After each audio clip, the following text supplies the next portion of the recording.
My sister falsely accused me of stealing $110,000 at her wedding. Later, I presented video evidence of her infidelity, shocking everyone. The wedding day exceeded everyone's expectations. My sister Elizabeth looked stunning in her couture gown, and her now husband Brian appeared to be the happiest guy alive. Everything went flawlessly, including the vows, champagne toasts, and dancing. If there was any tension, I couldn't feel it, at least until the night after the wedding. The family had gathered at my parents' house to unwind and discuss the big day.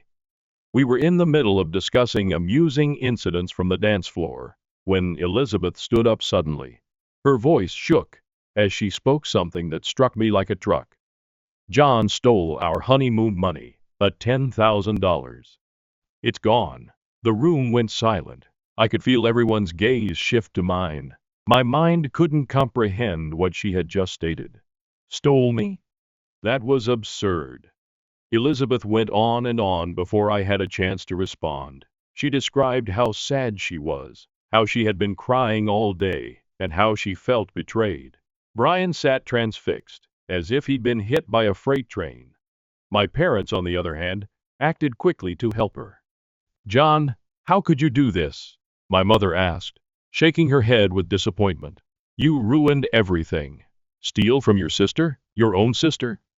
"Dad," the speaker added, "you're not welcome here anymore." I tried to stand out and emphasize that I had not touched a cent. I said that I had been at the front desk all night in full view of everyone, and that I had no idea where the money was stored. Brian, to his credit, appeared dubious, stating, "I don't think John would do something like that." But Elizabeth wouldn't have it. "Stop defending him, Brian," she demanded. "He's lying. I can't believe you take his side over mine. John, you're disgusting. Get out of my sight." I was stunned. Her outrage was not simply about the alleged theft. It was also personal. My parents joined her in informing me that I was no longer a member of the family. My father said, "You are no longer our son," which was the final blow. I exchanged glances with Brian, who appeared as perplexed as I was, and then went. As I drove away, I started putting things together. I understood exactly why she was doing this. It wasn't about the money, but about our granny. Grandma had made it plain a few months ago that she intended to leave most of her money to me. She trusted I would utilize it carefully and preserve the family legacy. Elizabeth, the self-proclaimed golden child, was enraged. She had attempted to persuade Grandma that she deserved the money instead, but it had not worked. Elizabeth was determined to make me look like a bad person as Grandma's health deteriorated. It was her method of sabotaging me. I was angry, but I knew it wasn't over. If she was going to play dirty, I could play even dirtier. I had a secret of my own, one I'd guarded to protect Brian. Elizabeth had been cheating on him for several months. I hadn't intended to expose her, but after what she had done, all bets were off. I began to plot my retribution. Following that night, I couldn't quit thinking about what Elizabeth had done. The treachery hurt, but what hurt even more was that my parents trusted her without question. I couldn't look at my phone, since the family group chat was filled with messages about how I had let everyone down and how humiliated they were of me. It was as if Elizabeth turned a switch, and I became the family evil. But I wasn't about to let her win. Elizabeth believed she could destroy me and walk away untouched.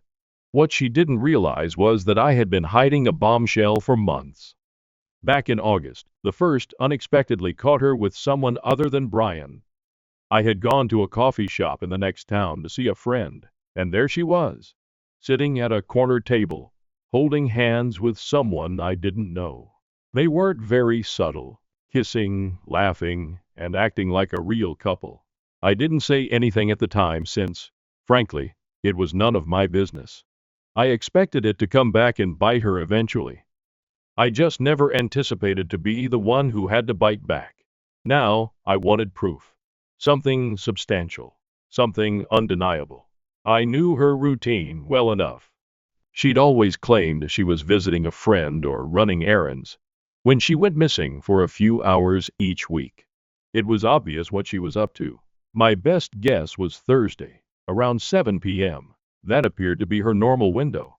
So I parked down the street from her house and waited.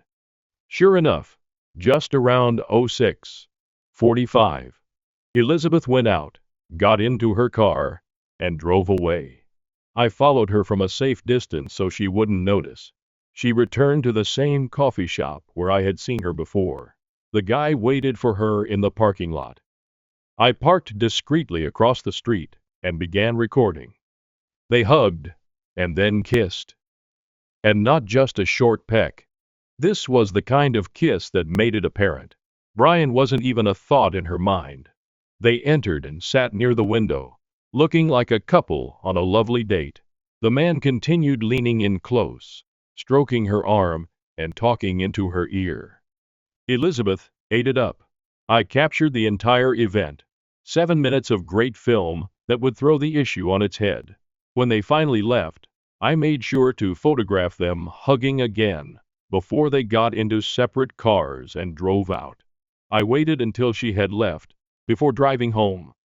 My heart was hammering all the way home, but it wasn't from nerves, but from anticipation. I knew I had something that could destroy her flawless little facade, but I wasn't about to hurry into it. I needed to wait until the appropriate moment. Elizabeth had gone nuclear on me during a family function, so it was only right that I returned the favor.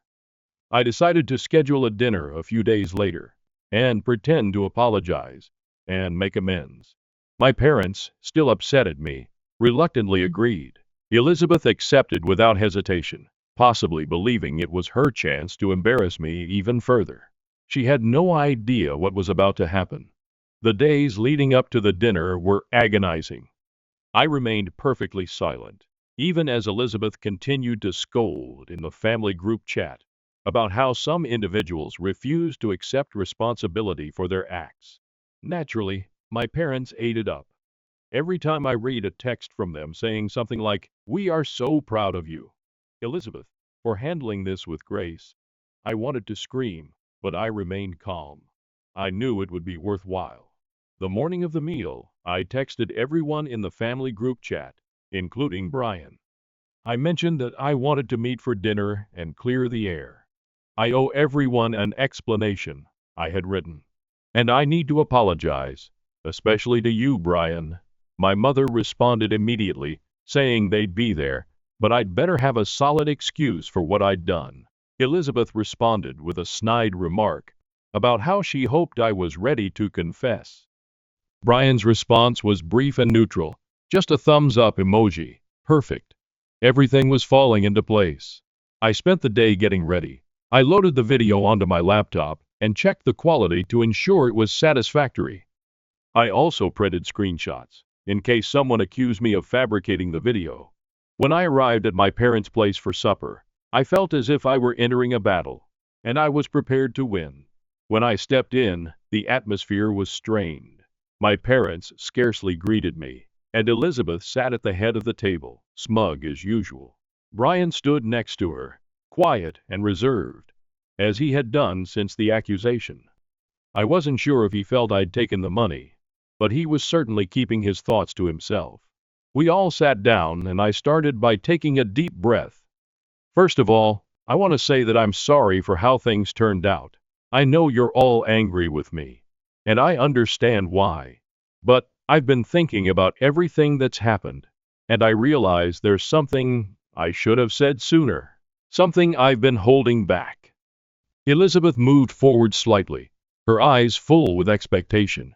She undoubtedly felt I was about to confess. My mother and father just looked, waiting. Brian appeared uncomfortable. I took out my laptop, placed it on the table, and opened the video file. "What you're about to see is not easy to watch," I told you. "But I think it's important for everyone here to know the truth." Elizabeth's arrogant face broke for the first time as I hit play. The room went hushed as the video began. It shows her walking up to the guy in the coffee shop parking lot, hugging and kissing him. The date in the coffee shop, the way they couldn't take their hands away from each other. And the final shot. Them hugging again in the parking lot before driving away. After the video concluded, there was silence for a few seconds. Then Brian said, "Who the hell is that?" he inquired, his tone harsh. Elizabeth's face reddened. She opened her mouth to speak, but no words emerged. "Answer him," I said. "You accused me of stealing, of tearing this family apart, when all along you were the one who was lying. This isn't your friend, is it?" "How long has this been going on?" Elizabeth stammered, but Brian did not wait for her response. He pulled back his chair and stood up, his expression a mix of fury and disbelief. "You've been cheating on me?" he asked. "The whole time I was working my ass off to give you the life you wanted, the house, the car, all of it, for this?" My parents looked like they were hit by a vehicle. My mother looked at Elizabeth, her voice cracking. "Elizabeth, is this true?" Elizabeth finally got to speak. "It's not what it looks like," she remarked, but no one believed her. "This will be a lesson for you, Elizabeth," I remarked as I stood up. "You started this war. All I did was finish it."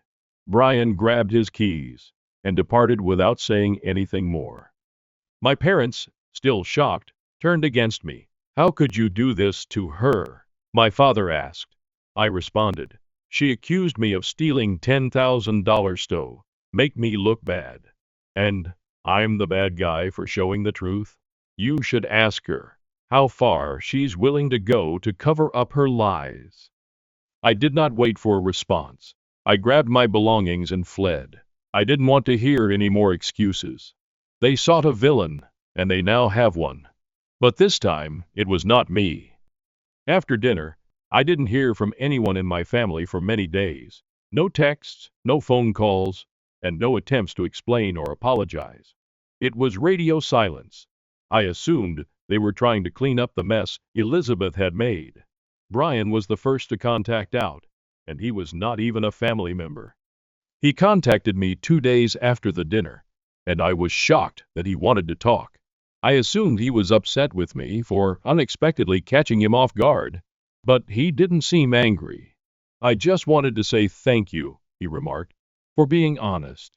I wish it hadn't come to this, but I'm glad I know." We talked for a bit, and he told me he had already begun making plans to move out of the house he shared with Elizabeth. He further stated that he had canceled their trip to the Maldives and stopped making payments on the car he had promised to purchase her. "She can figure out her own life now," he joked. I asked him if Elizabeth had tried to contact him since dinner. "She's been blowing up my phone, begging me to understand," he told me. "But there's nothing to understand. She cheated. End of story." Hearing him say that gave me an odd feeling of closure. At least someone in this mess could see clearly. A few days later, my mother finally contacted me. She sent me a long, guilty text message about how upset she was in me for ruining Elizabeth's relationship, and how family should always be there for each other, no matter what. I stared at the message for a moment, trying to decide whether it was worth responding to. Finally, I sent a simple response. Family supports each other by telling the truth, not by covering up lies. Maybe you should think about that. That did not go over well. My father responded with a note telling me I was being immature, and that Elizabeth was still their little girl, regardless of what she had done. That was ridiculous. They were willing to forgive her cheating and manipulative behavior because she was their favorite. Meanwhile, Elizabeth remained silent. No words from her. I wasn't sure if she was too embarrassed to talk, or if she was plotting her next move. But I didn't care. She had lost her fiancé, her free trip to the Maldives, and probably the majority of the sympathy she had received from my parents. However, I couldn't ignore the notion that this wasn't over. Elizabeth was not the sort to accept defeat. If she was quiet, it was because she was planning. And I was not wrong. A week later, she moved. I awoke one morning to a flurry of texts from mutual friends and extended family. Elizabeth had apparently started spreading a new tale, claiming that I had set her up to ruin her wedding and harm her relationship. She said that I had been following her for weeks, hoping to catch her slipping, and that the film was a desperate attempt to retaliate against her for exposing the alleged crime. It was ludicrous, but the damage had been done. Some individuals bought her story, particularly those who did not know the full story. They began contacting me, calling me nasty and hateful. Others, thankfully, saw through her lies and informed me that they believed me. But I wasn't about to sit back and let them dominate the story. I had all of the proof, including the video, screenshots, and texts. If she wanted a public fight, I was prepared. But before I could make a move, something unexpected occurred. Brian stepped in. He sent a lengthy letter on social media explaining everything: the adultery, the charges, the dinner, and even my role in revealing the truth. "John didn't ruin our relationship," he wrote. "Elizabeth did that all by herself. He just showed me what I needed to see. If anyone has a problem with him, take it up with me." The post went viral among our close friends and relatives. It shut down the majority of Elizabeth's supporters overnight. People started contacting me, apologizing for jumping to conclusions. Even my parents stayed silent for a while, perhaps understanding how horrible they looked for taking her side so easily. What about Elizabeth? She doubled down. Her next move would push things to an entirely new level. Elizabeth's next move was both bold and dumb. She attempted to sue me for slander. Yes, you read it correctly. She actually hired a lawyer and filed a lawsuit alleging that I purposefully harmed her reputation and caused her severe distress. When I was handed the documents, I couldn't determine whether to laugh or be outraged. She wasn't just desperate, she was insane. I did not waste any time. I hired my own lawyer, showed them the video, the texts, and Brian's social media posts, and they assured me that I had nothing to worry about. "This is a fear technique," they said to me. "But if she wants to go to court, we'll go to court." So we did. The court date was approximately a month later. The majority of the family showed up, likely out of morbid curiosity. Brian was also there, sitting quietly in the back. Elizabeth appeared with her lawyer, all smug and cocky, as if she had already won. The judge was not impressed.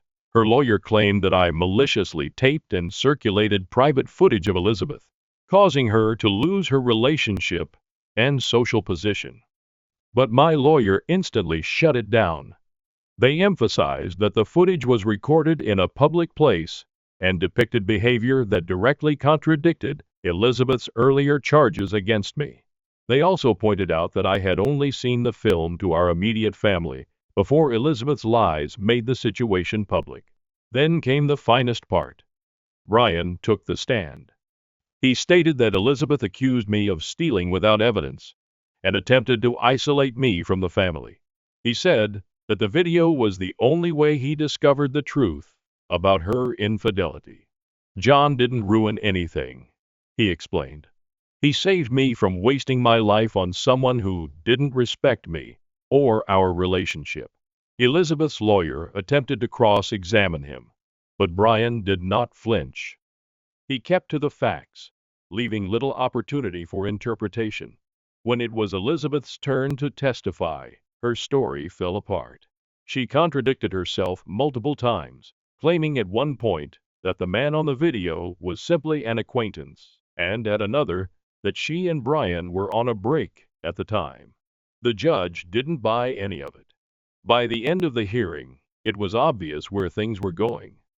The judge dismissed the complaint, concluding that I had not defamed Elizabeth, and that the facts I submitted was both true and important. But the real kicker was when the court chastised Elizabeth personally. "You have wasted this court's time with baseless accusations," she told the jury. "It is clear that this lawsuit was an attempt to deflect blame for your own actions. I urge you to reflect on the decisions that led you here today." Elizabeth exited the courtroom in tears. Following that, the tables were turned. My parents, our extended family, and even her closest friends would have nothing to do with her falsehoods. Brian ended all communication and finished the process of moving out.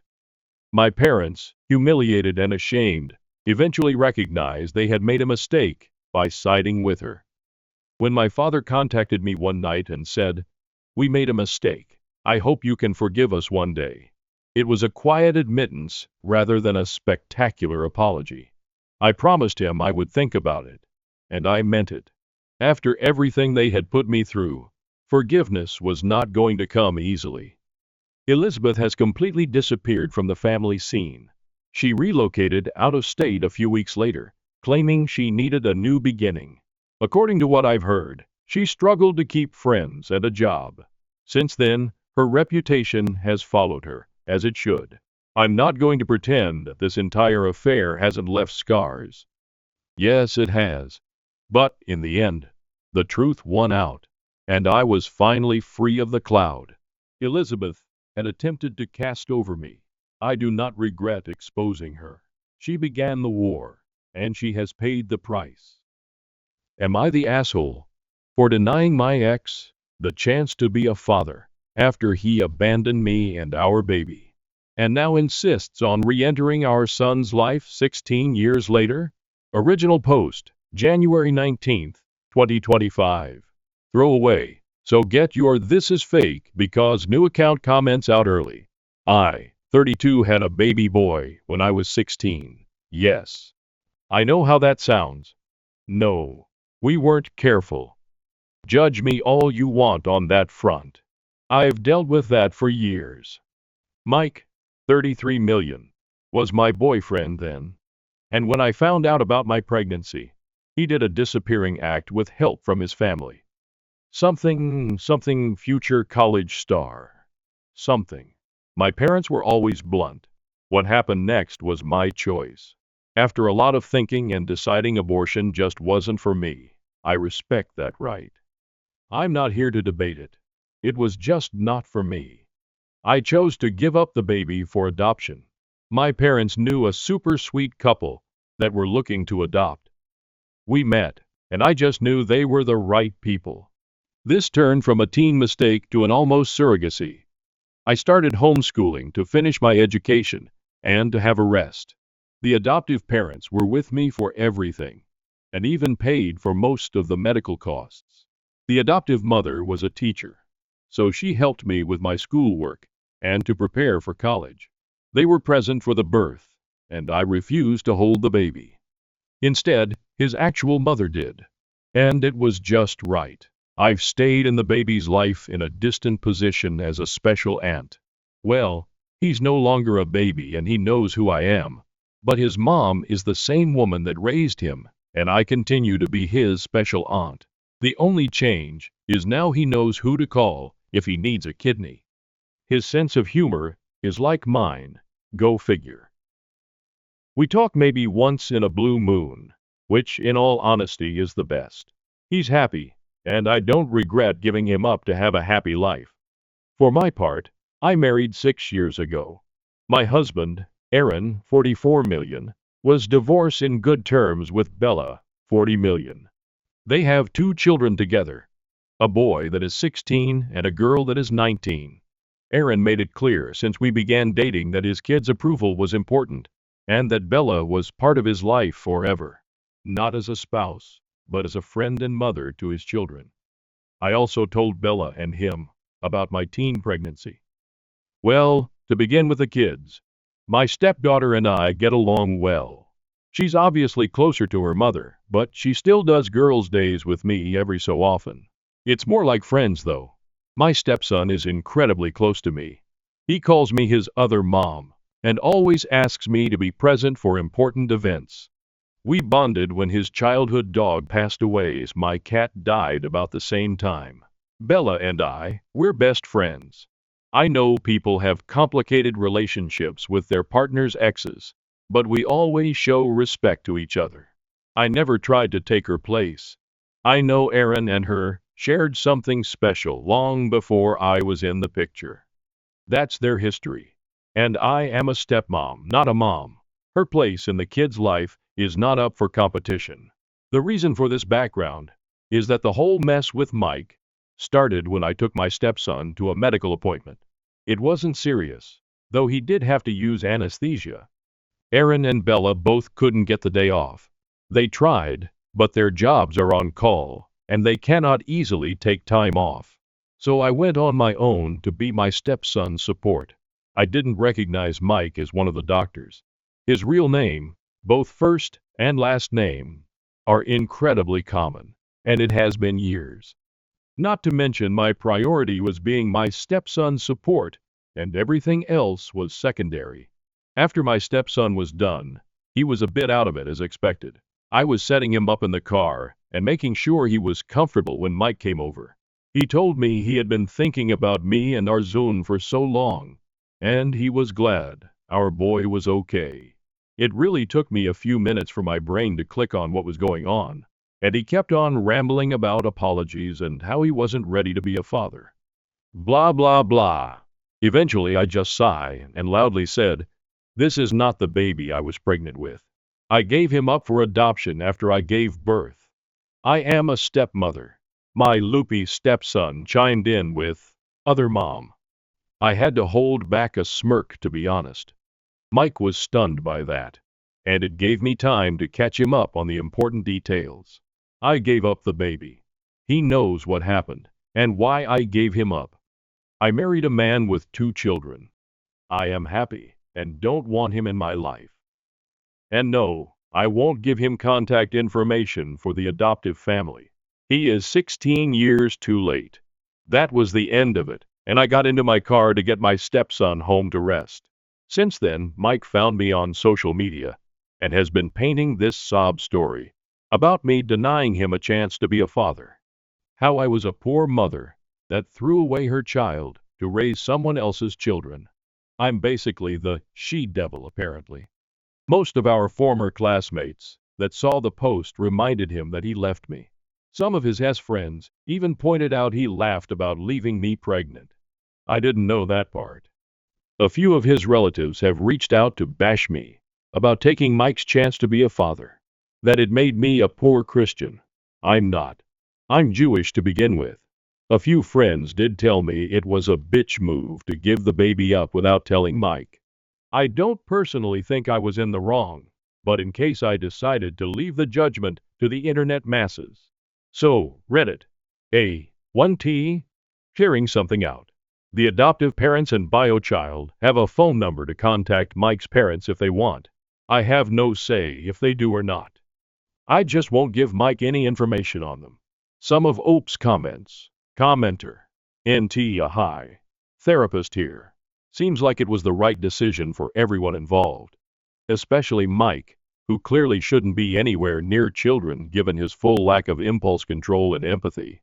As a fellow Jewish lady, I recommend laughing at the poor Christian comments. Oh, my mom loves them. I'm in a mixed household, with dad being Jewish and mom being Catholic. My mom laughs every time I get a new one the hardest.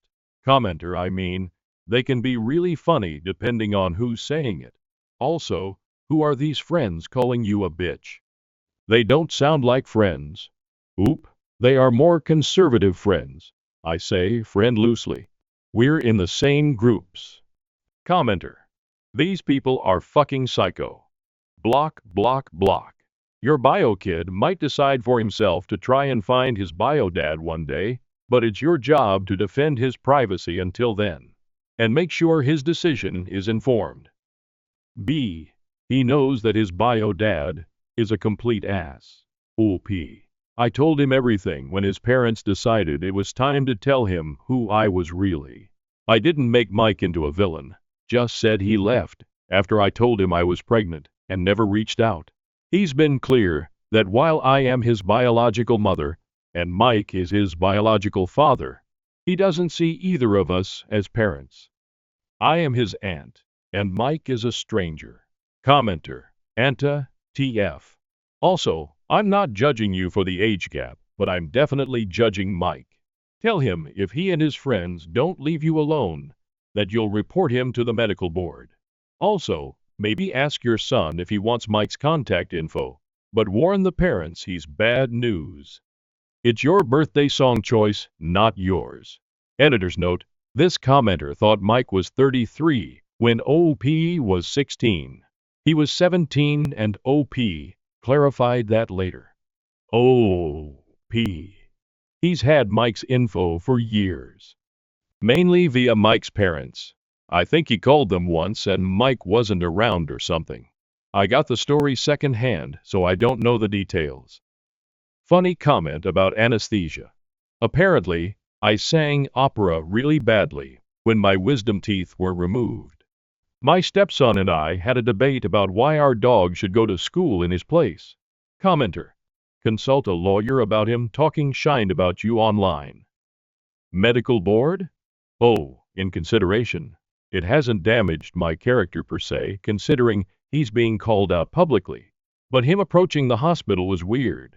We're right now way too busy with another surgery on the schedule, so legal stuff is on the back burner. And we are going to a different hospital. Commenter warned the adoptive parents about the situation. They have a right to know and can protect the child. OOP. Already done. They do live in another state, so that gives them some space. Commenter, one thing, knowing nothing about how this works, I assume you were able to get Mike's parental rights terminated given that he left. If not, I wonder if it makes sense to give the adoptive family a heads up that he's coming out of the woodwork. Oop. This was a tough situation because he wasn't around, and no one in his family willingly gave a DNA sample to establish parenthood. The judge that did the adoption could have demanded it, but she decided, for the good of the baby and myself, to just terminate both of our rights. And then the baby was adopted. I was basically deemed unfit, and the father was not able to be contacted. And the court did try really hard to get him. To another commenter, it wasn't done with his consent. He was MIA. When the adoption process began, we tried to reach out, and his family didn't even hold a conversation. The judge involved tried to have the courts contact him, and he didn't respond either. Eventually, the abandonment time frame was hit, and his rights were terminated for abandonment. Mine were willingly terminated since I presented myself as an unfit mother. One more commenter. This was a pain to do. It mainly fell down on abandonment. We had to prove we tried to contact the father. The court had to try to contact the father, and we had to wait for a set time requirement.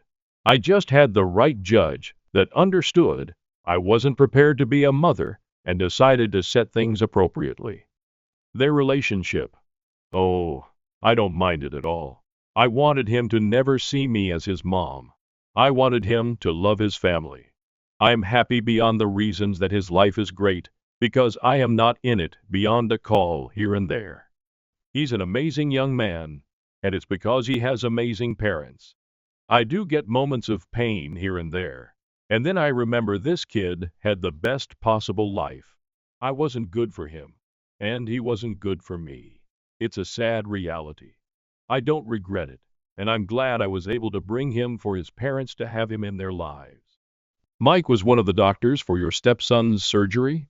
He wasn't one of our doctors, just a doctor in the hospital. I spent, like, 2 hours in the waiting room, so I suspect he recognized me. His name was on a plaque with all the doctors' names, and I didn't even put 2 and 2 together. I should have. I was just stressed and not really thinking. I'm sorry. I reread this 3 times looking for the part where you said you and your family moved away and changed all your identities. Nope, I don't see that anywhere. So this college star and his scumbag family knew exactly where you were and how to find you for the last 16 fucking years. And yet you're the monster who denied him a chance to get to know his son and be the dad he was destined to be. Oh, that's just fucking rich. What a bunch of complete asswipes. Don't let him or his douchebag family anywhere near your son or his adoptive parents. Oop, I didn't even go out of state for college. Went to the local university in town. And this isn't a massive city either. Update post, the 5th of February 2025, 17 days later. This is probably the one and only update I'll be doing, Because, to be honest, I got other things to do, and I have my main Reddit account for lurking. I'm going to start with the important matter. A lot of people were worried about my biological kid and what he wished for when it came to Mike. Well, I got his permission to post this. He spoke to Mike once a few days after I told him where he could find Mike. I won't share all the details, only the final decision. There won't be any more contact between them. The kid doesn't want a second dad, and Mike wasn't willing to be in his life unless he had the position of dad. So he's going no contact with Mike. There was more to it, but it's very personal, and I feel it's not my place to share it. The kid and I will continue to have a relationship as aunt and nephew, and he knows whatever he needs. Medically, I'll always be first in line to give blood, kidney, etc. For those wondering why Mike is so big into contact with the kid, I found out a few details via his friends. Mike can have more kids. He just hasn't had a stable relationship in years, which I can believe since I finally had enough and decided to accept going to have coffee with him to get some things squared away. My husband came, of course, but he sat at another table to let me deal with it. I asked him too. The conversation was a shit show, to be honest. Mike brought me flowers and chocolate-covered strawberries. My old favorites. He treated it all like some date. I nipped that butt immediately. I introduced my husband and told him we were very much in love and happy, so I don't appreciate any attempts at unwanted romance. Once we sat down, he started by telling me what I knew about him having failed relationships, that he felt no woman could meet his standards for a wife and mother to his children, since he already saw me as that. He claims he feels guilty for choosing college over me and our baby. He was well aware of the court dates regarding custody, and that I was trying to put the baby up for adoption. When he saw me taking care of my stepson, he thought I had chickened out of giving the baby away. Seeing me be all caring for our baby boy made him think how great it would be if the three of us could be a family, and maybe have a bigger family down the road. He had the gall to ask me if I would consider divorcing my husband and try to fight for custody of our son. I have to admit, I laughed in his face. I probably was overly cruel, but I had years of stress, heartache, and judgmental encounters to drop on him. I told him all I saw in him was a coward. A coward that instead of staying to make adult decisions, decided to run with help of mommy and daddy. That any love I had for him died the day I had to push out a full human being. And instead of knowing I had support from him, there was a big empty spot where the dad was supposed to be. That I almost ruined my life, and had to throw away prom, senior pictures, and even graduation because I was far too pregnant to party, appear in the yearbook, or walk onto stage to get my diploma. He got to party and enjoy life while I had to fight tooth and nail for an inch of respect. Yet, we both had unprotected sex. The only difference is, his dock wasn't big enough to pop a baby out or satisfy a woman to begin with. That was a bit mean, but not sorry. After I calmed down, I simply told him I had a happy life with a man that loves me. Great stepkids are the greatest gift. A best friend who lets me be a stepmom to her children. A nephew who I adore and who, despite our history as biological mother and child, he still loves me as his special aunt rather than hates me. My family is perfect because he's not part of it, and I have no intentions to live in his fantasy. And that I can't wait to get pregnant with my husband's child to add to that perfection. I also told him to leave our biological kid alone. He has made his choice, and it is up to him if he ever reaches out for Mike. And also, let him know I would be making a formal complaint to his hospital for his harassment. Good thing my husband took screenshots, because by the time we got home, Mike had deleted all the posts. A lot of his former friends did repost screenshots making fun of him. The silver line in all of this is that I have reconnected with my high school classmates, and to be honest, they are great people. Seems Mike is in a handful that stayed in his school hype's mindset. It's been about 3 days and no signs of Mike. My husband did get the biggest ego boost when he overheard me going off on Mike and has been insufferable. In a good way. So, there's mostly good news. Hopefully, one of these days we'll get even more good news since we actually are excited at the idea of having a baby together. Some of OP's comments. Commenter. Regarding him asking you to divorce your husband and fight together for our son, outside of getting physical, there's practically no overreaction to that. OOP.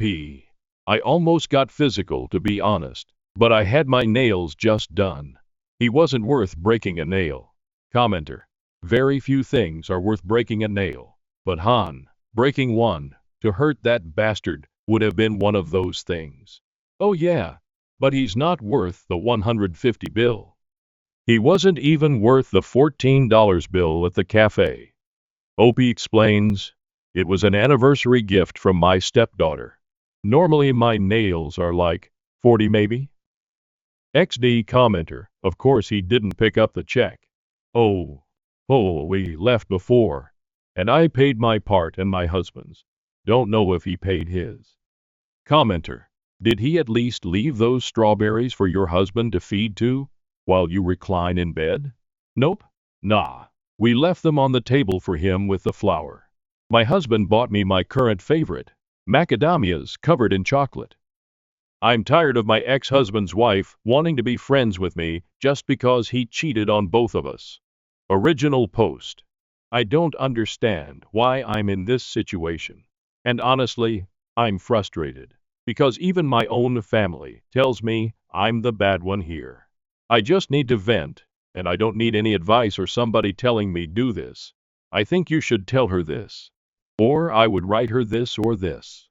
More than 17 years ago, my ex-husband cheated on me with a woman I didn't know, but she knew me. He left me for her. Our only daughter was a baby, and I just moved on with my life. I'm never going to fight for a man who makes immature decisions without first thinking about the consequences. He married that woman. I went on with my life, preferring to have a healthy co-parenting for my daughter. He never showed remorse, and he had even told me that ours was always a mistake, and that woman was the love of his life. That helped me to realize that he's a total dick, and I don't need a man like that in my life. Now he cheated on her, and for some reason this woman who always had a really cold and distant relationship with me is insisting on trying to talk with me every day. I found out about the infidelity from my daughter who wasn't affected by that, so I didn't think too much about it. The only thing that worried me was to know if he was going to be able to continue having our daughter at his house on weekends as always. But his wife started sending me messages explaining what happened when I never asked her that. And in the past, I only spoke to her if her husband didn't answer my text to ask something about my daughter. It's obvious that she needs to talk about it. It doesn't matter if I answer dryly, because she sends me long audio talking about it anyway. I mean, I understand that she needs to talk about her husband's infidelity and blah. But why me? I don't want to be rude, but I don't care how she or he feels. In one of her audios, she says, "You know how I feel now." Like, I guess. But that was 17 years ago. It's not the same. And if I'm being 100% honest, she can't compare herself to me at all. A woman who has just given birth, to whom her husband tells her that he has been cheating on her for a long time, with another woman who is not boring in bed, and does know how to value him. vs.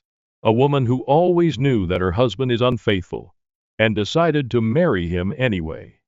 Anyway, I've tried to ignore her as much as I can, but even when I talk to my family or friends about this, almost all of them told me things like, "Oh, but she must feel lonely, but she wasn't to blame for being the other one. I think you should be more empathetic. We all need someone to talk to." Or, my favorite one, "She's not to blame for him being a cheater. You should understand her because she needs help. I understand that she is not to blame and he's the cheater. But she, a totally adult woman at that time, decided to marry a man she knew was sleeping with her while his wife was pregnant. So why should I now carry the weight of helping her, when she never helped me by telling me, hey, your husband slept with me, and that's really shitty, because he's married with you. Or, that's what I do, if a married man flirts with me. Now, if she didn't do any of that, then why is it my duty as a feminist to force myself to be her friend? It doesn't make sense, and the worst thing is that almost all the women around me tell me that I should help her and be her ear when I don't want her feel empathy for her or for him. I think she and he knew very well what they were getting into. I don't understand why I should be her free therapist now. Being cheated on is not my whole personality. I don't need to talk about that 24/7s with her. I just chose to ignore her, and that's what I'm going to continue doing, because I just don't care how she feels, even if I'm a bad feminist for not feeling empathy. Sorry. My first language is Spanish, and I wrote everything pretty annoyed. Edit. No. I can't block her because she's still living with him, and I need to have her contact me in case of an emergency with my daughter. And honestly, it's weird to have so many comments and even private messages from people wanting to tell me what I should send to her, and even writing what I feel. I'm sorry, but there's no way I'm going to use the message of a stranger who doesn't know how I feel, or the whole situation to say something to someone. I feel like a lot of people in the comments are reflecting their own traumas. Update. Hi. It's been a while since I posted, and I just wanted to give a little update for people who were worried.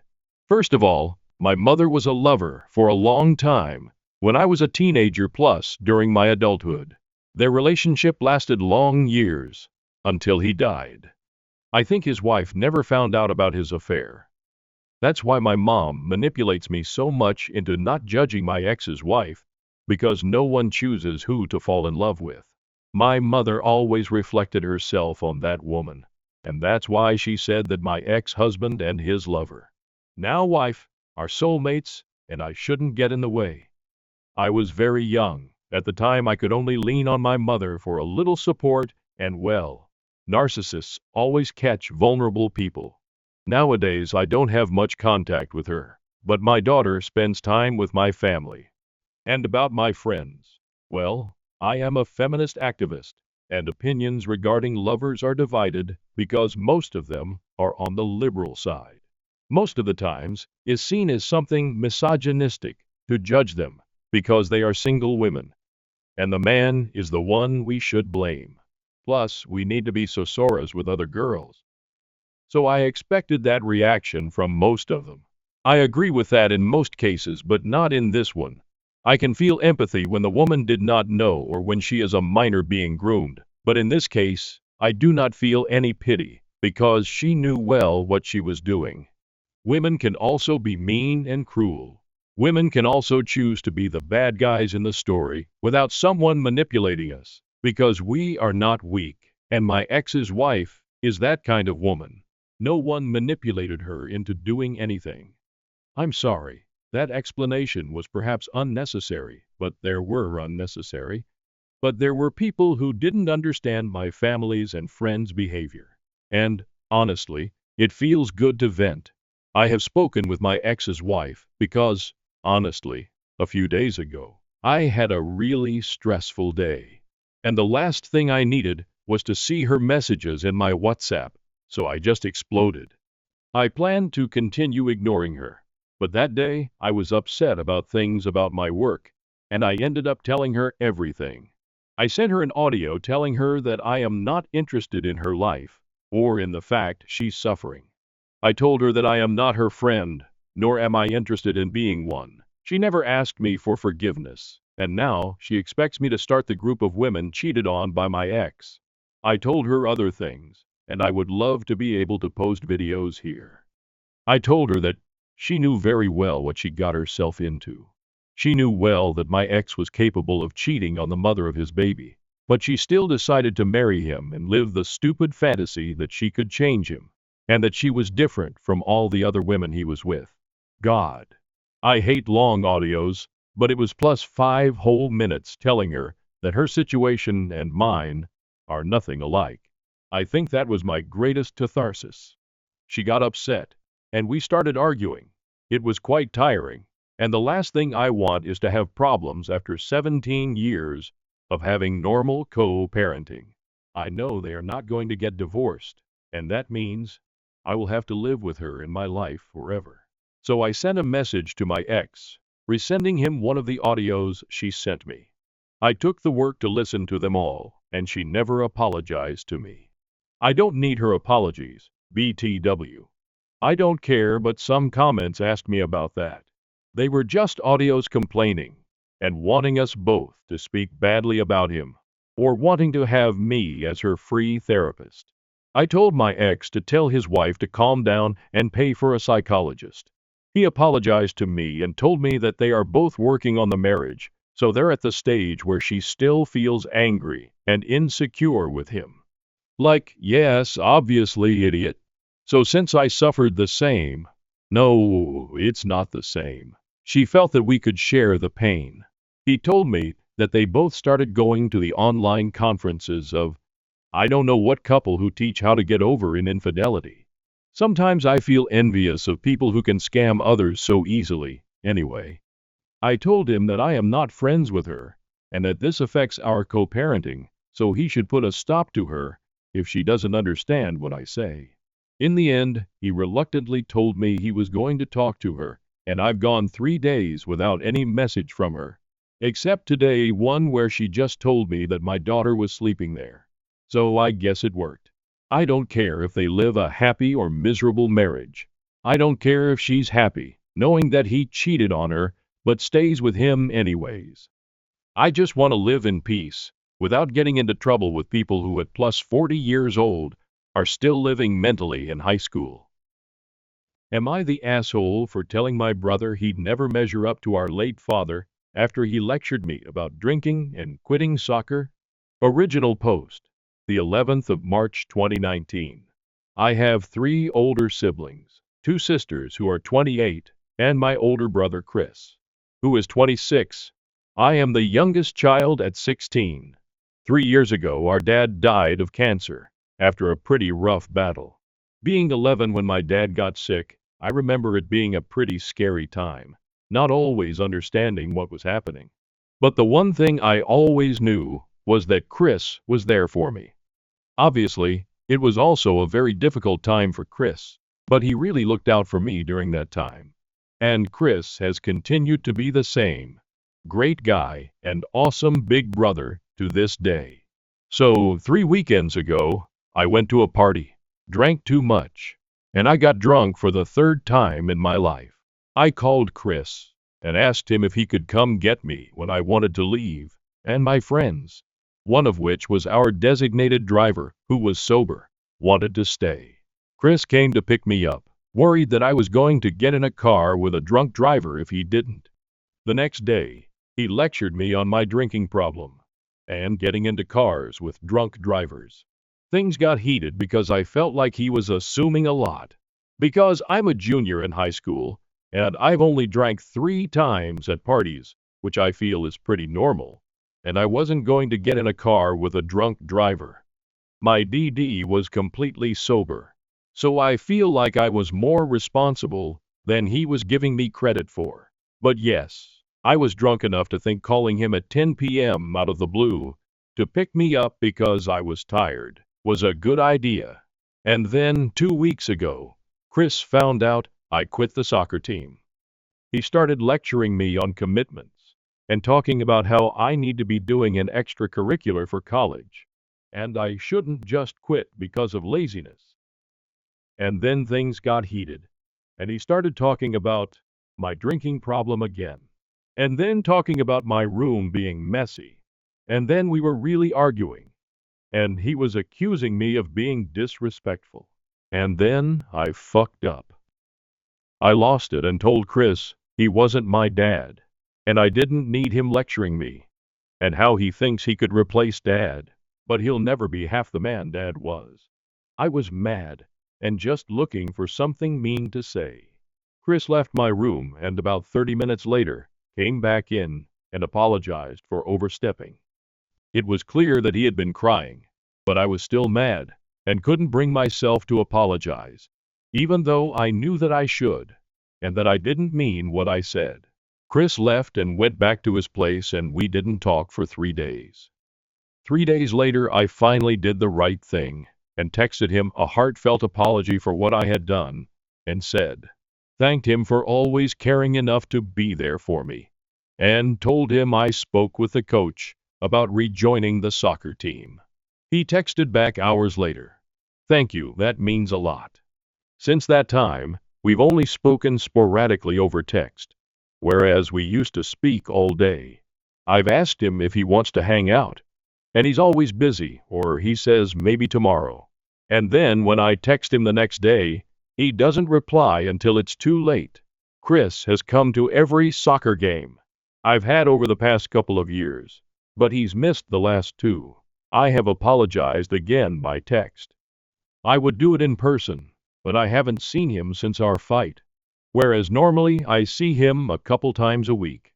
One of our things has been going to see Marvel new releases together. I asked him if he wants to go next weekend, and he said his girlfriend surprised him and took him this weekend. So I replied back, "Okay, maybe we can do something else together. I'd love to hang with you. I miss you." No reply yet. I know what I said was completely fucked up and wrong. Besides being a very mean thing to say, it's not true at all. He's great. I understand why he's upset, and I know it's my fault, but now I don't know how to make things better. Chris was overbearing at times, but I would give anything to go back to that right now. Is there anything more I can do to fix this? TLD, Rar got into a fight with my older brother a couple of weeks ago because I felt like he was trying to parent me. We got into an argument, and I told him that he'll never be the man our deceased father was. This hurt my brother's feelings, and things haven't been the same since. Relevant comments, you broke his heart. And I don't say that to make you feel guilty. I say that so you can understand that a text message apology is not remotely enough. You need to go to him, not wait for him to come over. You literally need to go to his place and apologize in person. O.P. You're absolutely right that a text apology is not enough for what I've done. I want to apologize in person because he deserves one. So should I just show up to his place uninvited? Because I've thought about doing that. I asked to come over before, and he didn't reply until it was already late, saying he had just got home. But next time I could. Update May 23, 2019. 2 months later. I thought I would provide an update to my first post. Someone advised me to write my brother a letter apologizing, which I did. I apologized for being mean and hurtful, and that I was wrong for doing that. I also got him a separate card and wrote a message thanking him for everything he's done for me. I went to his house with my letter and card when I found out he was home to go talk to him. But unfortunately, when I got there, he was gone already, so I slid them under the door. When he got back home, he found them and read them, and then he called me to arrange to come see me. He came over here and I apologized in person for what I said. He was very straightforward with me and honest about my actions. He explained that the reason he had been avoiding me lately is because he needed some time apart, because he was beginning to not like me. He said loved me, but he didn't want to be around me sometimes. That was pretty hard to hear. He said that lately, I've just not been very nice. The comment about our dad was by far the worst, but I make other snappy comments. He had tried to brush it off as me being just as a teenager, but had now decided it was best to let me know. Being a teenager is not an excuse to be a constant asshole to everybody at home, is how he put it. He gave a few examples, and looking back, he was absolutely right. It was pretty upsetting to hear. I know he wasn't saying it to upset me, and I was thankful that he was telling me. Or, at least I'm thankful now. I promised that I would check my attitude. He said a little more thoughtfulness was all I needed, and that even though sometimes I act like an asshole, he knows I'm not one. After we finished talking, We hugged. He told me not to forget that he loves me and that I'm great. Since then, I've been trying to be more considerate. I really am trying to follow the advice he gave me. It's been a couple months now, and I'm happy to say that it's working. Our mom told me a couple weeks ago that I'm a joy to be around. In the car earlier today, my brother told me that it's been really nice spending time with me lately. So that's good news. TLDR, apologize to my brother for the terrible thing I said to him. He warned me that I was turning into someone that he didn't want to be around, even though he loved me. I've worked on fixing my attitude over the past 2 months, and today my brother told me, it's nice to hang out with me these days. Edit. Wow, I wasn't expecting this to get big. Thanks for the advice, and for the gold. Much appreciated. A new neighbor began watching me, carrying a rifle, and leaving dead fish in my mailbox. Despite reporting him, the harassment escalated. Original post the 4th of February 2019. A few weeks ago, a new neighbor moved in across the street.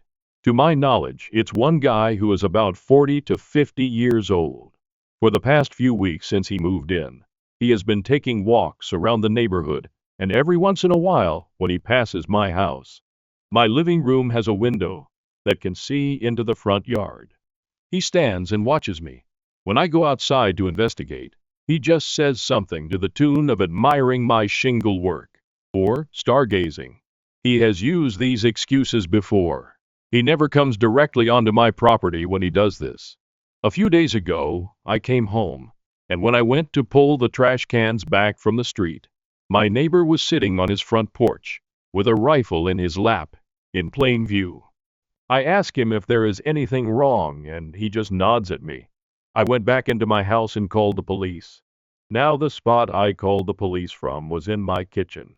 The only way to look into my kitchen from a window is if you walked up to my living room window and peered to the left. After hanging up the phone, I turned towards the living room and saw my neighbor about 2 feet away from my window, peering in with the rifle. I run into my room and locked the door. After the police arrived, I told them what happened, and they told me that since he wasn't pointing a gun at me, that it wasn't a threat. The most they can do is trespass him. But by the time they arrived, he left his house. Yesterday, I came home at around 10 p.m. and found a dead fish in my mailbox. Without any evidence, how can I stop my neighbor from harassing me?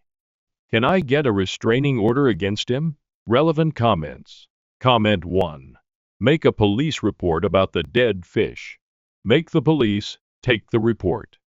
Even if you don't actually know for sure who put it there, you have your suspicions. Tell them. If they refuse to take a report, calmly escalate the matter to an officer with a higher standing, and don't leave until a report is taken. Keep all of the police reports you make. And, as everyone else has suggested, definitely get a good home security system, preferably with several cameras. Comment 2.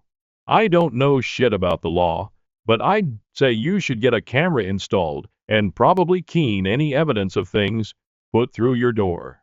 Then speak to the police lawyer to see what your options are. Oh, up to a deleted comment. I'm fully prepared for any future aggression, but I am looking for a non-violent route first. I don't think I had cause in any of my previous encounters to use force. Since then, I got cameras with night vision, motion detection alerts, window tint for my living room, and big, thick curtains. I also got a few of those stickers for the area of my house that says insured by Glock to deter any intruders. Now, the first night I got my cameras, I checked them the morning after to see how they worked. I made sure that there are no blind spots, and all of them are fixed with no movement at all. When I checked the cameras the morning before, someone walked up to them wearing all black, including a mask, and pointed them down. When I left for work that morning, someone spray painted a knife on my mailbox. I filed a report with the postal inspector and called the police. The police said without any video evidence, there wasn't much I could do. That night, I woke up to a loud noise hitting my house every so often. I checked the cameras, and couldn't see anything, so I went out and investigated and noticed small holes in my house. Looking around the ground, I see discharge rounds. I called the police again and confirmed that it was 22 shots from far away. I have a concrete home, so that would explain the lack of penetration. The police offer to have a car patrol the neighborhood and sit outside for 3 days, and nothing happens. I asked them if I could get a protective order from my neighbor, who has a history of being hostile, and they said, since I had no direct evidence implicating him, that I can't file it out of nowhere, despite previous confrontations. I filed another report with a different officer and got the same spiel. I asked them to take fingerprints of the bullets then, and they chuckled and put the bullets in a bag and left.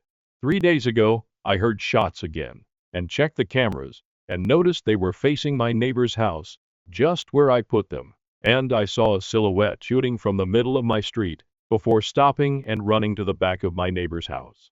After that, I called the police in my room while watching the cameras.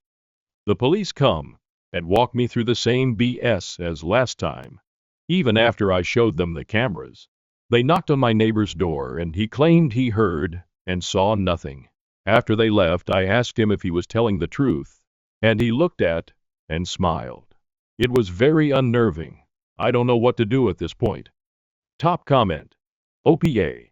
A suggestion for you might be to purchase a trail camera, essentially an outdoor camera that runs on batteries and records to a memory card, and try to place it somewhere non-obvious on the outskirts or edge of your property. A few other thoughts. Go to your local county courthouse and actually inquire there to what the requirements are for a restraining and/or no contact order. The police may not be the best persons to ask about. If your neighbor qualifies for one, contact your local chief of police and let them know your property has been vandalized and shot at. Ask if there's anything else that can be done. Final update, April 23, 2019. 3 months later. This similar behavior is something I suffered over the course of 1 to 2 months in Florida. I made posts in law asking for help and got reasonably good answers. Unfortunately, my neighbor pushed it too far and tried to break into my house in the middle of the night after a series of weird, escalating behavior. As a result, I shot him multiple times. I was questioned and interviewed over 7 hours and then released due to Florida's stand your ground laws. Turns out the neighbor was mentally ill, and the family is currently trying to sue me for wrongful death. Hope this goes better for Leapi than me. I should have just moved. My family treated me unfairly, favoring my twin. In the end, she used lies and manipulation to steal my fiancé. Life has a tendency of catching you off guard, don't you think? I, 35F, never imagined that I would be here, sharing my heart on Reddit at the age of 35. The idea that my fiancé, the man I believed I would spend the rest of my life with, married my estranged twin sister after just a week of getting to know her, still baffles me. What brought me here? Everything's a lengthy and agonizing tale, but I must let everything out. I suppose I ought to begin at the beginning. To put it mildly, my twin sister and I have had a complex family dynamic for as long as I can remember. My sister was obviously the star child from a young age. You would assume that parents would treat twins equally, wouldn't they? False. In our family, my sister always came first, and I came second. When we were young, it began with modest things. My sister always had the first choice when our parents bought us clothes or toys. She would always make the first choice, leaving me with anything she didn't like. Even if the products were identical but different in color, I would be lectured about selfishness, how the gifts were the same anyway, and how acting entitled would make me never get far in life if I ever objected. The preference increased in intensity as we aged. I'll admit that I resented my sister for enjoying the attention and pampering. We were never close, and as we started middle school, our distance from one another only grew. She began hanging out with the cool kids and distanced herself from our group of friends. I could at least have my buddies to myself. and find some quiet at school. So in a way, this was better for me. The distance between my sister and I continued to widen throughout middle and high school. By the time we graduated, our social networks and areas of interest had entirely changed. Because I would be interacting with her less, this worked for me. Although she continued to be cruel, particularly at school when she tried to appear cool to her peers, I had grown accustomed to her conduct by that point, and was not particularly bothered by it. Things between us became so bad at the conclusion of high school that there was no turning back. I knew exactly what I wanted to accomplish with my life, so I put a lot of effort into my college applications. In addition, I wanted to stay up with my pals, who were all striving for top schools. Since I wasn't interested in finding out, I never inquired about my sister's essay preparation. However, for someone who wasn't ready, or didn't seem to know what she wanted to do, she exuded far too much confidence in her admissions. I was devastated to learn that she was accepted to my ideal school, but I was not. Even though I was sad, I felt uneasy. I discovered, just in time, that she had stolen my work and turned it in as her own after doing some research. I was enraged. As usual, my parents would have told me to suck it up and that nothing could be done now. So I didn't want to inform them. I had had enough of being polite and being trampled. I made the decision to go nuclear. I sent the university an email outlining her plagiarism and proving that the material was actually mine. Additionally, I informed them of the circumstances at home and asked that they use caution when responding to her. They did, however, reply and put her on a blacklist after discovering that she had plagiarized during the application process. She sat stunned when she received the email and gave me such a hateful look that I thought I would pass out. However, she was unable to tell her parents anything, that she stole my essay. What could she have said? I was more than happy that she was finally receiving the credit she deserved, even though I knew I had put her in a difficult situation. I'll confess that it was stressful and, to me at least, a little funny. She was aware of my actions, and I was aware of hers. She was unable to go because it would require her to acknowledge that she had stolen my work, and I didn't want to go to my parents for a resolution. Unfortunately for her, this injustice devastated her parents. They insisted that there was no plagiarism involved and were resolved to bring it up with the university. It became messy at this point. When my parents emailed the institution, they received a thorough response regarding her application and the work, my work, from which she had stolen. I mistakenly thought that after they witnessed what their beloved daughter had done to me, they would finally accept her for who she truly was. And perhaps, just possibly, I would start to play a significant role in the family. The exact reverse was what took place. I spent days being scolded for intentionally destroying my sister's life and profession. They chose someone to harass as soon as they discovered that I was the one who had reported the plagiarism. She stole my work, but that didn't matter. The fact that she was at fault didn't matter. The fact that she prevented me from attending my ideal school didn't matter. The fact that I had exposed her without their knowledge was all that mattered.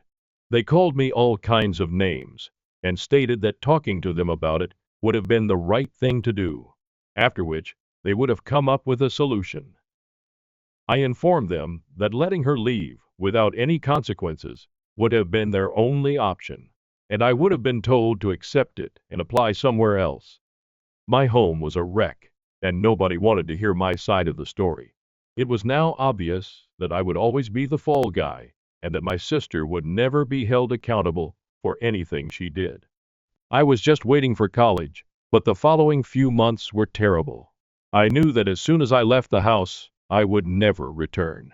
In any case, there was nothing to return to, so I did just that. I instantly stopped communicating with my sister and my parents after leaving for college. After her little incident, she was dead to me, and I had no intention of ever seeing her again. Going to college was a welcome adjustment. I worked hard, had a good life, and made good friends.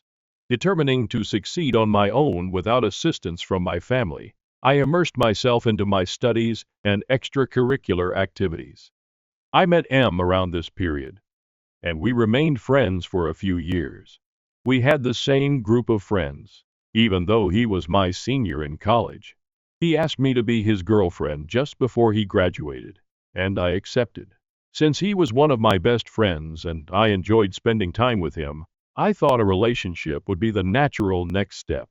He informed me that he had been crushing on me for years and had been trying to have the guts to ask me out until I said yes. Sincerely, I thought this was cute and informed him that even if he had asked me sooner, I would have said yes. For what it's worth, our connection was good. We knew each other well because we were already close friends. A certain amount of ease and candor was present, and it just happened. I also told him about my family's whole predicament. I clarified that nothing could ever force me to speak to my sister again, and that I had very little contact with either of my parents. I requested that he honor that. His family is picture perfect. Therefore, he found it ridiculous that a family could be so dysfunctional. He is the eldest of 4 siblings, all of whom are supportive and close, and his parents are deeply in love. He has never experienced my ordeal. I liked and appreciated the familial dynamic he came from, and I respected that. The affection they had for one another was really sweet.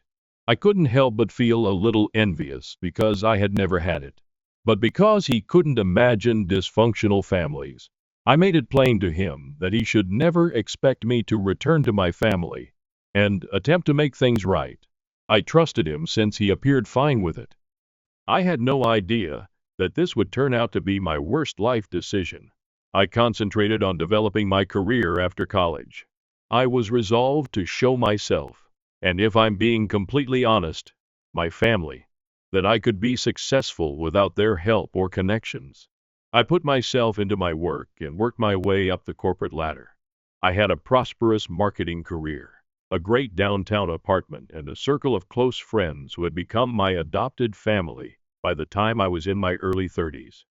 We both decided to take things slowly, but Em and I kept dating. Neither of us felt the need to rush into marriage because we were both focused on our careers. I felt like I had at last found someone who understood and supported me, and the arrangement was comfortable. M proposed to me 2 years ago, when I was 33. Yes, of course, I said. By that point, we had been dating for about 8 years, and I was certain that he was the man I wanted to live my entire life with. His family welcomed me with wide arms when he first introduced me to them. Even though it wasn't biological, I felt like I had a family at last. I formed separate ties with each of his siblings, who were very hospitable, 2 sisters and 1 brother. Even before I married him, I felt like I was a member of the family. The next natural step was marriage, and I was quite content with my life and my relationship. Planning for the wedding, honeymoon, and other details took up the whole year prior to our planned wedding last year. It was a difficult period for our relationship, as well as stressful, since I recognized then that we had differences, and that it would take work to overcome them. Nevertheless, we voluntarily persevered. While deciding on the guest list, we got into one of our most heated arguments. He wanted to invite a large number of people, including his immediate relatives, some uncles, aunts, his siblings' partners, and others. But I wanted a small, private wedding.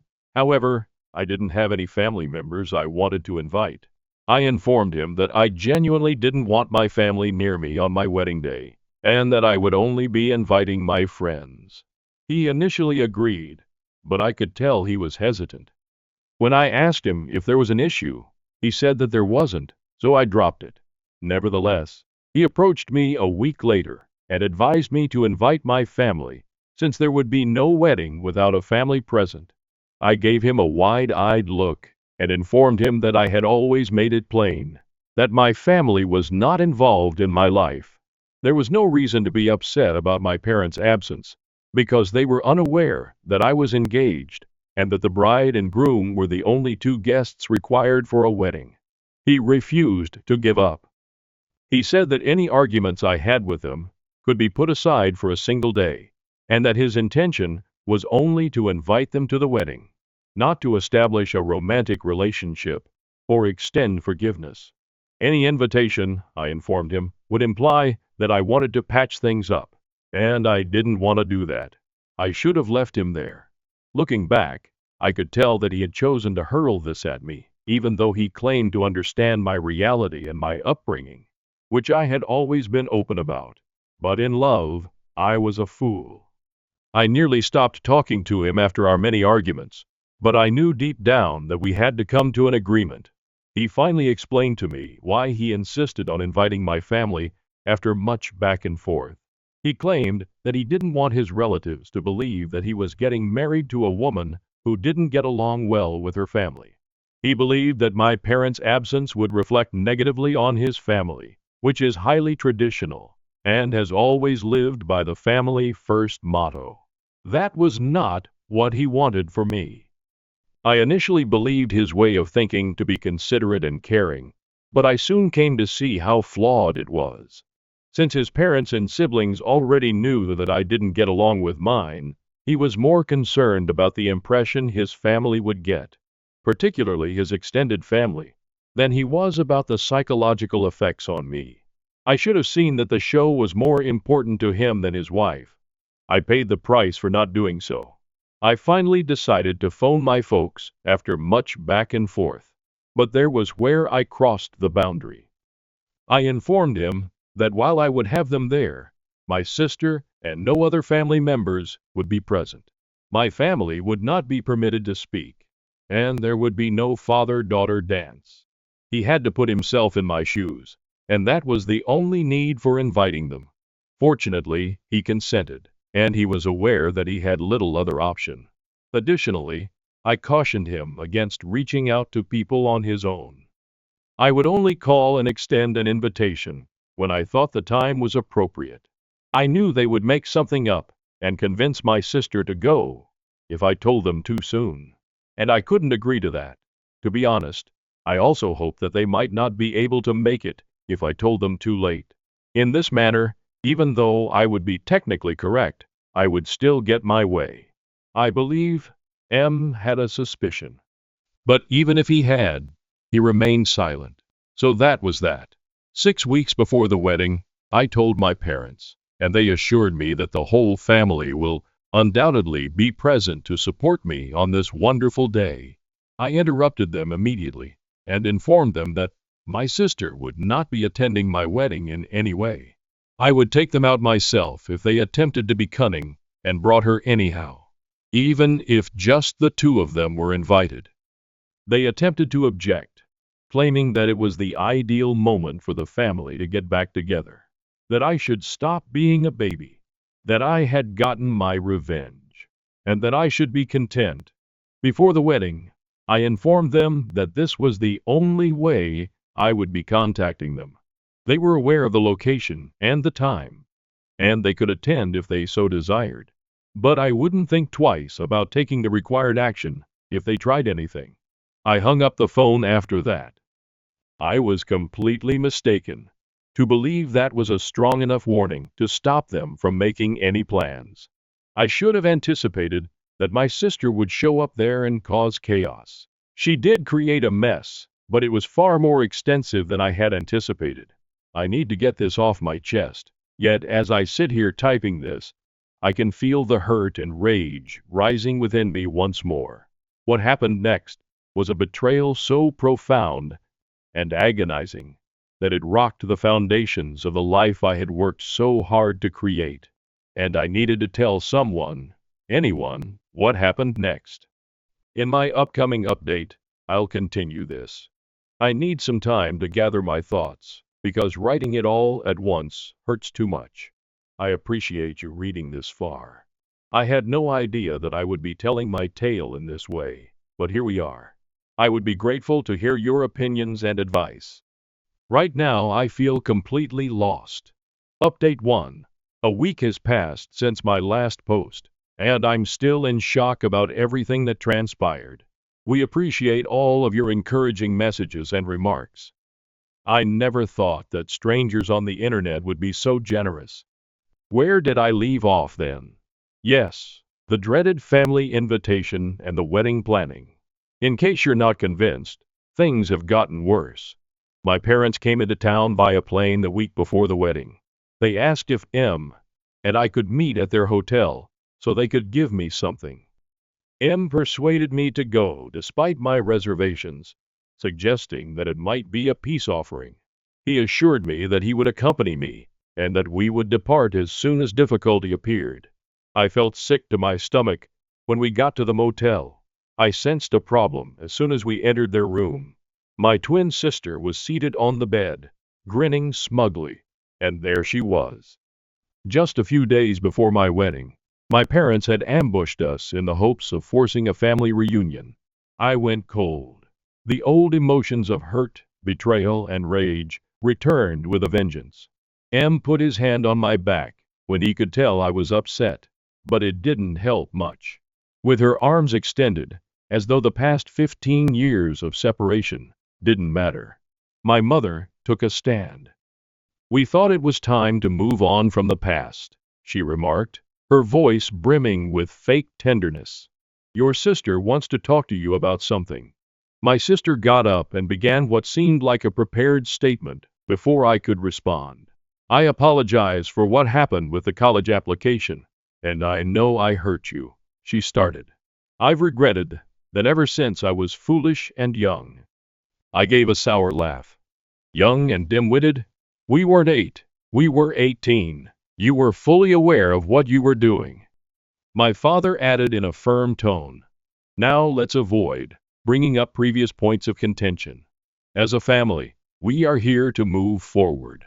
I looked to him expecting him to support me and remind them of our wedding deal, but he was silent and had a serious look on his face. I trembled as I murmured, "May we go now?" After he paused, he said something that completely shocked me. Perhaps we ought to listen to them. After all, they are trying. I turned and left the room without saying another word. Trying to make sense of what had happened, I headed to the hotel bar and ordered a heavy drink. Hours went by. My phone was vibrating, and I chose to ignore the never-ending barrage of missed calls and messages. When I eventually returned to our flat, it was already midnight. Was pacing the living room while she waited to wake up. Hours passed while we argued. Insisted that I should at least attempt to make amends, because family was vital. How he could be so oblivious to the suffering they had inflicted upon me was beyond me. We were clearly at a standstill as the night went on. I need some time, I responded at last. I'll be spending a few days with a friend. I must think. The days that followed were a haze. I ignored me and my family's calls and texts and stayed with my best pal. I needed time to reflect and determine my true desires. The more I considered it, the more I saw how deeply M's actions had damaged my faith in him. I eventually consented to meet with Mem 3 days prior to the wedding.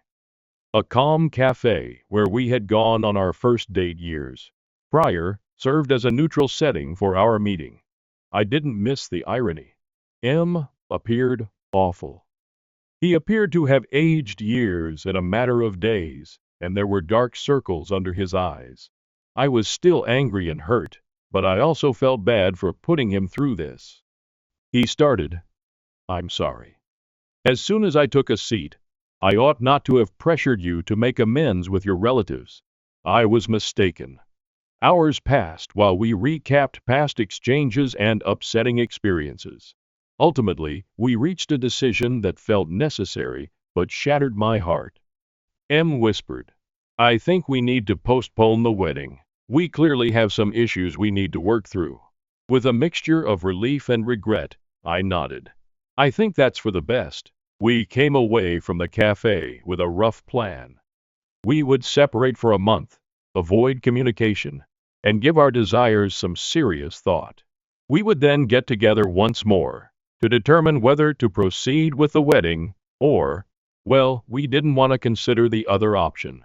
I began making calls the following day.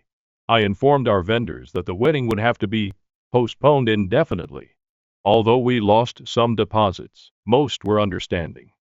I communicated with our visitors by sending out a general email outlining the circumstances in ambiguous language. Then there was quiet. Like an unending desert, the month without communication stretched out in front of me. To distract myself from the uncertainties of my relationship, I immersed myself into my work and picked up new interests.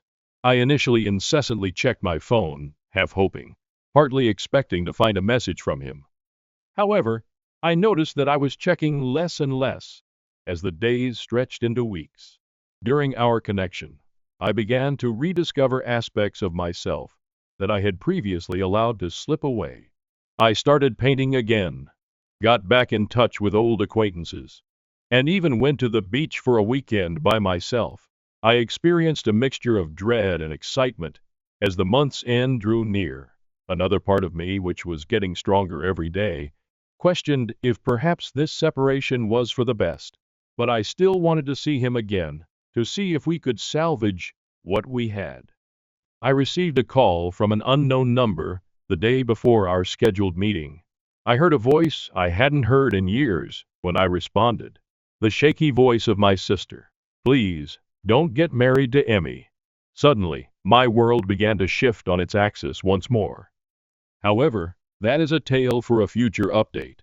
I apologize for leaving you waiting, but I need time to think about what transpired next. I appreciate everyone listening and helping me get through this nightmare. I will return soon with additional details about the story. Update 2. My previous update was almost 11 months ago. I'm sorry for the extended silence, but I needed time to take it all in. I appreciate your support and patience. Everyone. My estranged sister had just given me a startling phone call, urging me not to marry M when I left off. From there, however, things only became more difficult. I met the following day as scheduled after that enigmatic call. I knew something was seriously wrong the moment I laid eyes on him. He had black circles under his eyes and appeared gaunt.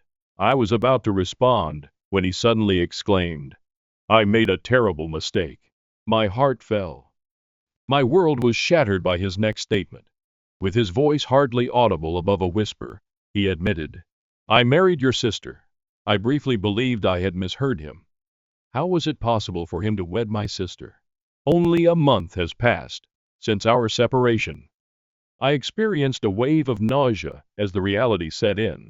M told me an absurd story that sounded like the storyline of a poorly written soap opera. My family apparently persuaded M to listen to them after I left that day. They told him stories about my early years, portraying my sister as the victim and myself as the troublemaker. What's the worst? He took them at face value. I felt offended and bewildered.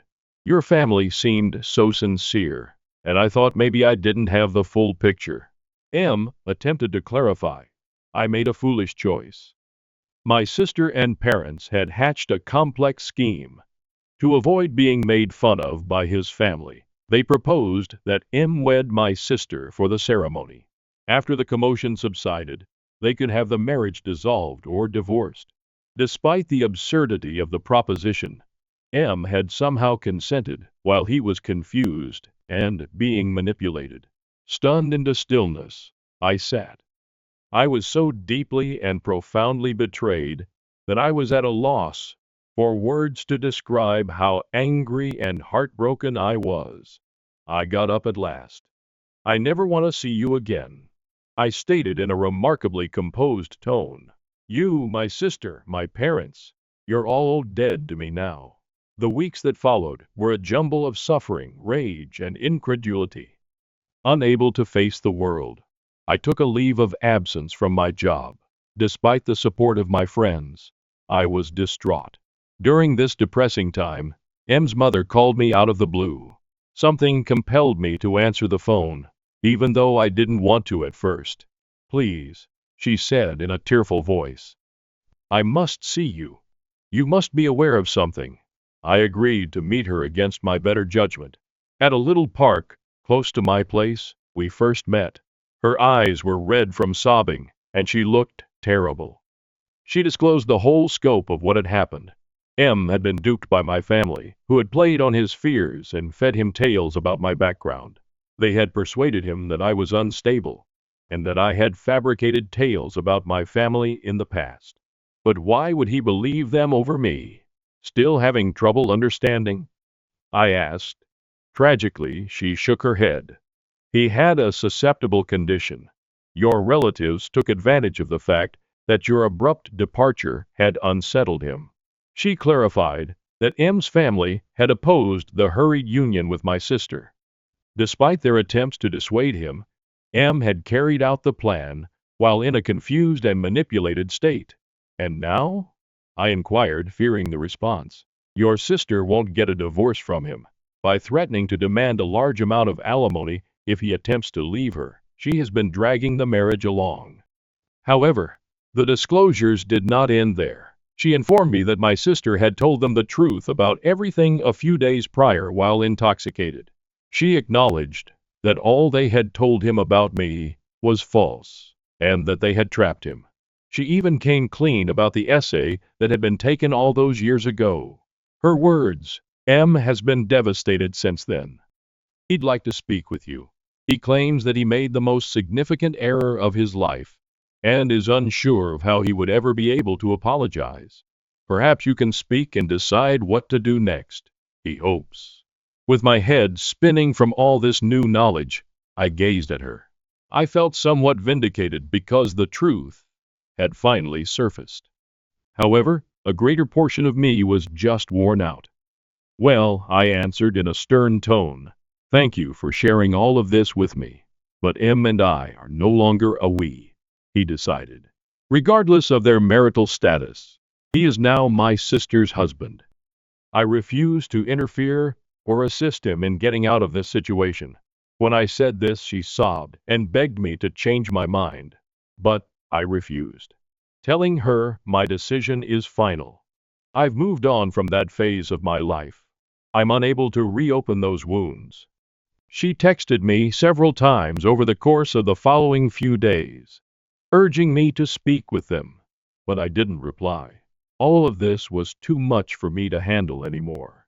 I thought a lot about everything that had happened, including the life I had nearly committed to, the man I thought I knew who had deceived me so profoundly, and the family that had never really welcomed me. And I came to the crucial realization that I was stronger than everything. At that moment, I decided to use my experience as a springboard rather than a setback. I had been granted another opportunity to live my life as I had always desired, free from the burdens of my past. With fresh energy, I pushed myself back into my work. In order to resolve my trust difficulties and the residual pain from my family's betrayal, I began therapy. I became closer to my pals, and was even more grateful for the family I had chosen for myself. And what do you know? Things improved. It wasn't always easy, and on some days, I felt like the hurt and rage would get the better of me, but I gradually began to recover. I can state with confidence that I'm in a better place than I've ever been after 10 months. I've taken up new interests, gotten promoted at work, and even resumed dating, albeit informally and much more cautiously. Ever since that day in the park with M's mother, I haven't heard from M or my family. I'm thankful they're no longer in my life, but occasionally, I wonder what happened to them. They are responsible for the repercussions of their own acts. I want all of you out there who may be experiencing anything similar to know that things get better. You are stronger than you realize, even though it may not feel like it right now. Never allow a friend, family member, or romantic partner to make you feel less valuable than you actually are. Once again, I want to thank everyone for their support along this trip. This is going to be my last update on the matter. This chapter of my life is coming to an end, and I'm looking forward to many more joyful ones. Cheers to fresh starts, selected families, and the inner strength we discover when we need it most. Parents accused me of an affair with my brother-in-law, threw me out, and tried to destroy my career. The shocking truth uncovered. Over the past 6 years, I have established a prosperous career as a senior programmer at a large software business. My parents insist on family values and sticking together. So even though I make more than enough money to live on my own in a wonderful apartment, I've been living with them. Although they have always been domineering, I persuaded myself that it was simply their expression of affection. The environment in our home has always been complicated. This is also where my sister Emily, 32F, and her husband James, 34M, reside. 3 years ago, James obtained a job close by, and our parents were overjoyed, so they moved back. With her ideal life, marriage, and grades, Emily has always been the golden child. The comparison began in our early years and has continued ever since. I love my sister, don't get me wrong, but sharing a home has been difficult. Since I work from home the majority of the time, my folks are always watching me. They keep an eye on who I speak to on video conversations, when I start work, and when I take breaks. They have persuaded themselves that this degree of engagement in my life is both required and typical. Even though my precise schedule is shown on the refrigerator, my mother frequently interrupts me in my home office during crucial meetings, saying she forgot I was working. Michael, my 29-year-old lover, lives across the nation. He has been tremendously supportive over our 3 years of long-distance dating. But he and our relationship were never accepted by my parents. They treat James as the son they never had and compare him to him all the time. They attack every aspect of Michael, including his choice to live on the West Coast, his work as a software engineer, ironically, the same field as myself, and even his attire when we video chat. James has always been cordial, not only as his wife's sibling, but also as a little sister. We had a good relationship, and I valued having someone who didn't criticize me all the time. He frequently defended me during family dinners when my parents began their routine comments about my life choices, as if he understood the burden I was under. Up until 2 weeks ago, everything was in control. With solemn faces, my parents summoned me into the living room. I was managing a group of developers on a significant software update during a pivotal project phase, so the timing couldn't have been worse. On my laptop, they said, they discovered offensive text that purportedly demonstrated my attempt to conduct an affair with James. I was caught completely off guard. The messages they displayed to me were obviously fake and completely out of context.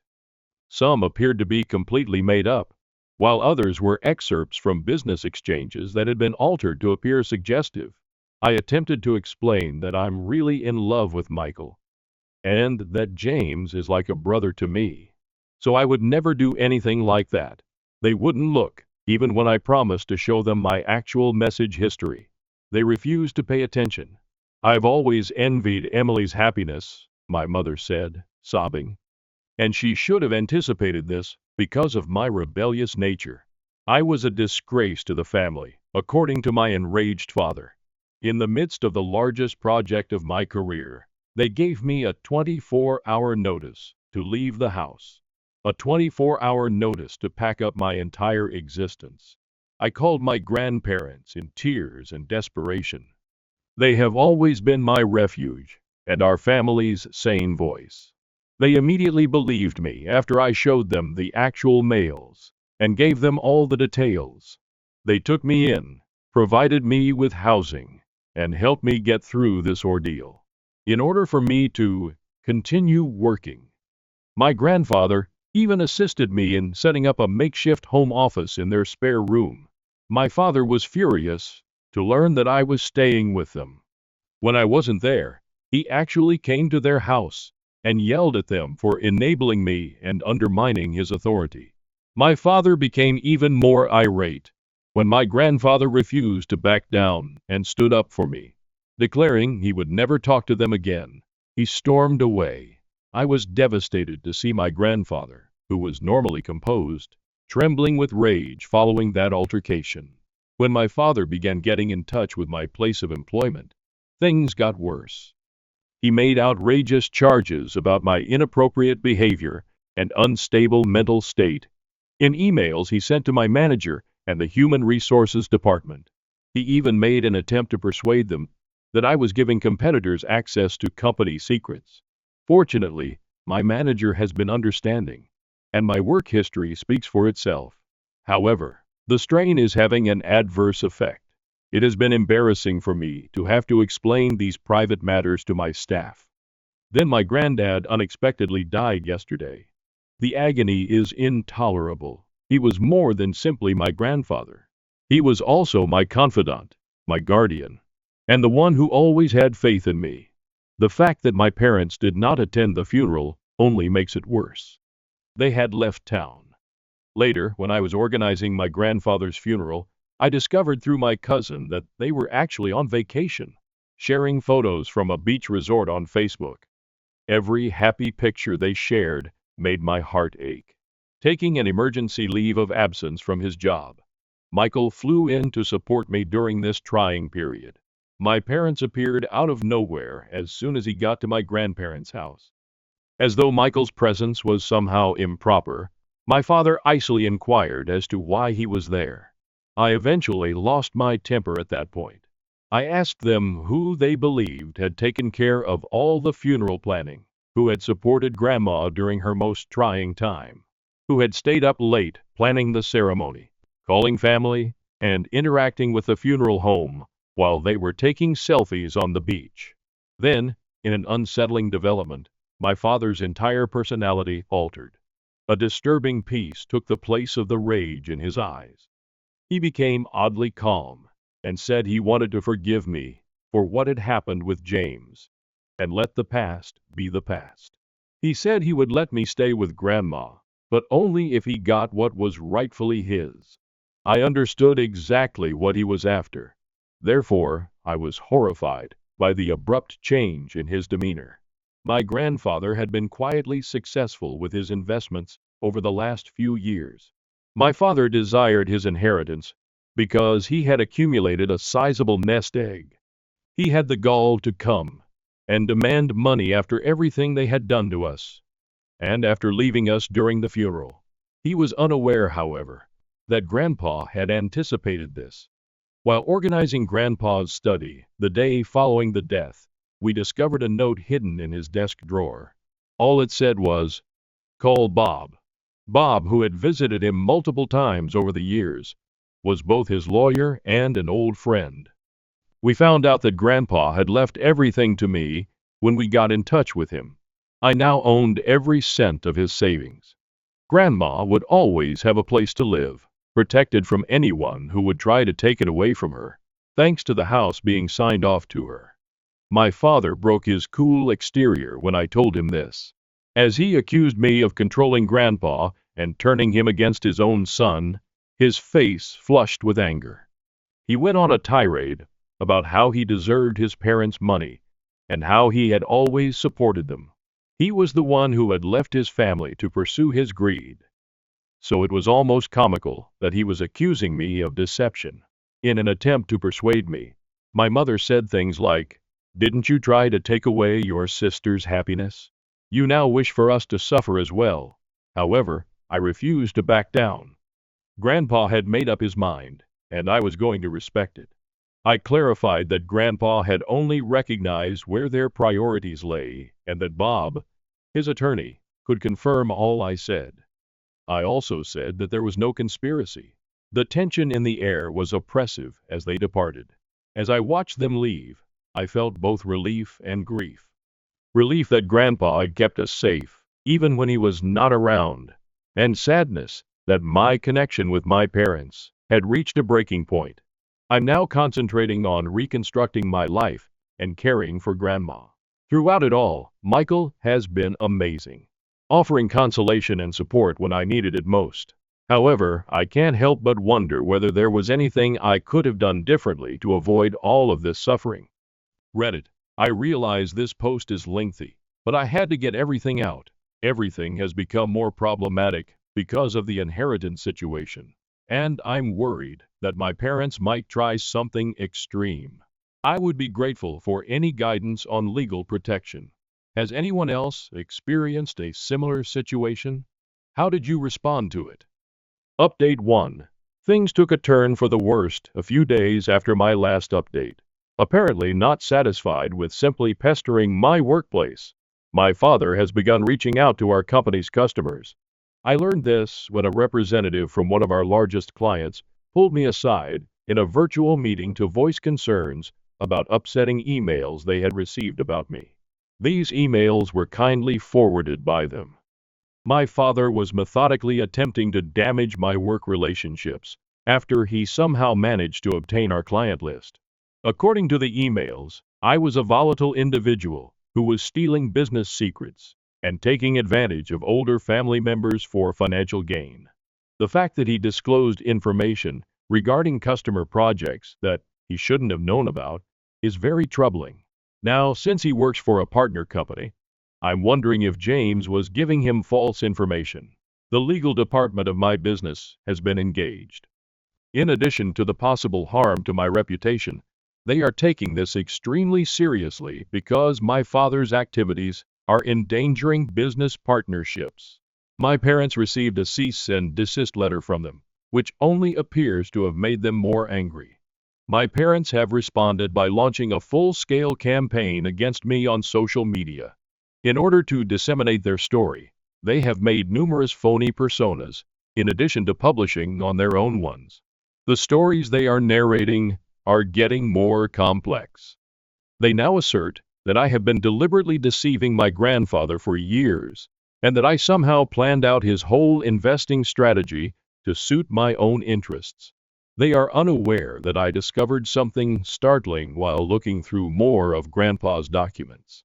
Classic Grandpa, always the meticulous planner, had a secret compartment in his desk drawer that held a USB drive and a pile of papers, along with comprehensive documentation of what seems to be systematic tax fraud and money laundering through my father's real estate business. The USB drive included years' worth of email correspondence between him and multiple offshore accounts. I informed Grandpa's attorney, Bob, about these results right away. He wasn't surprised, which was an odd response. Grandpa had apparently been gathering this information for years, recording each dubious business transaction and suspicious activity. Even photos of meetings with well-known dishonest business people were included in the folder. Bob clarified that Grandpa had been assembling evidence, but was holding off on taking action until the perfect time. A set of emails revealing that my father had been embezzling money from his own parents' accounts for years was the most upsetting finding. Probably thinking they wouldn't notice, he had managed to get access to their financial portfolio and had started taking little amounts out. Grandpa did notice, though, and instead of confronting him right away, he decided to record everything. To examine all the evidence, Bob is currently collaborating with a group of forensic accountants.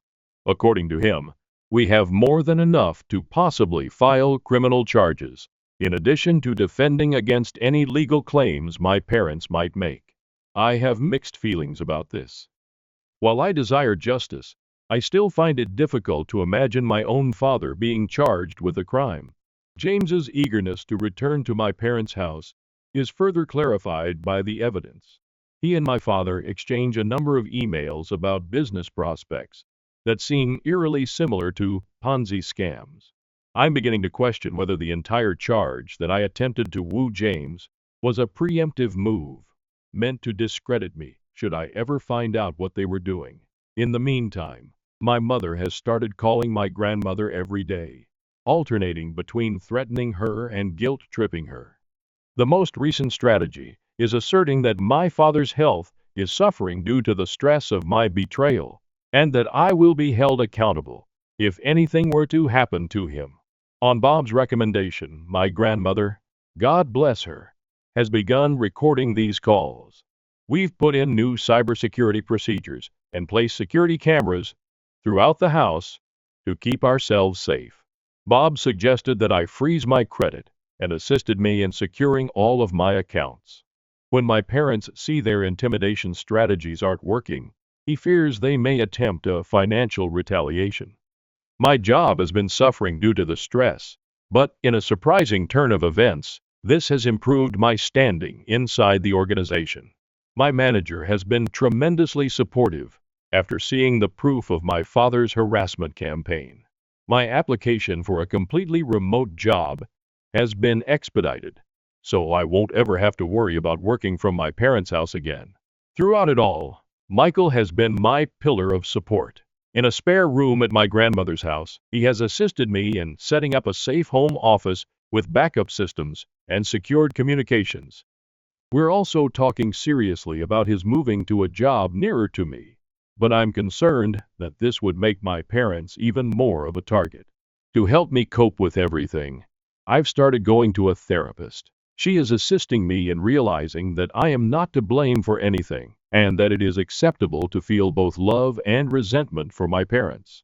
Processing the knowledge that the folks who raised you are not who you believe them to be is a difficult process. We are currently awaiting the completion of the forensic accountant's analysis. Within a few weeks, Bob continues, we should have a good picture of the scope of my father's financial crimes. I'm getting ready for whatever might happen next. My parents, who know me well, will not tolerate this. I appreciate your prior support, Reddit. I never thought my family's drama would reveal something so significant. Has anybody else learned that their parents committed financial crimes? How did you decide whether or not to report them? I'd really appreciate some advice on this.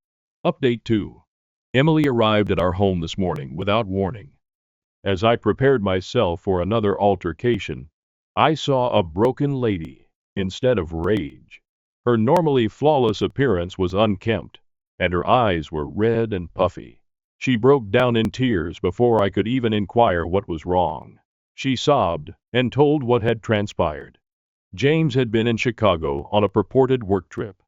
Emily had flown out to his hotel in order to surprise him. She believed a romantic gesture may help ease her feelings of insecurity over their relationship. Rather, she entered his room and found him with another lady. It wasn't the worst part, though. Emily insisted on seeing his phone during their heated argument. The whole story of our family was broken by what she discovered: the offensive messages that had caused me to be expelled. I never made them. To escape suspicion, James had kept one of his mistress's phone numbers under my name. Using my name as a front for at least 3 different women, he had been having several encounters. The most startling aspect of all was perhaps how our parents reacted when Emily told them this information. Rather than offering their heartbroken daughter assistance, they advised her to remain silent and try to resolve the situation with James. They cared less about Emily's happiness and more about keeping up appearances.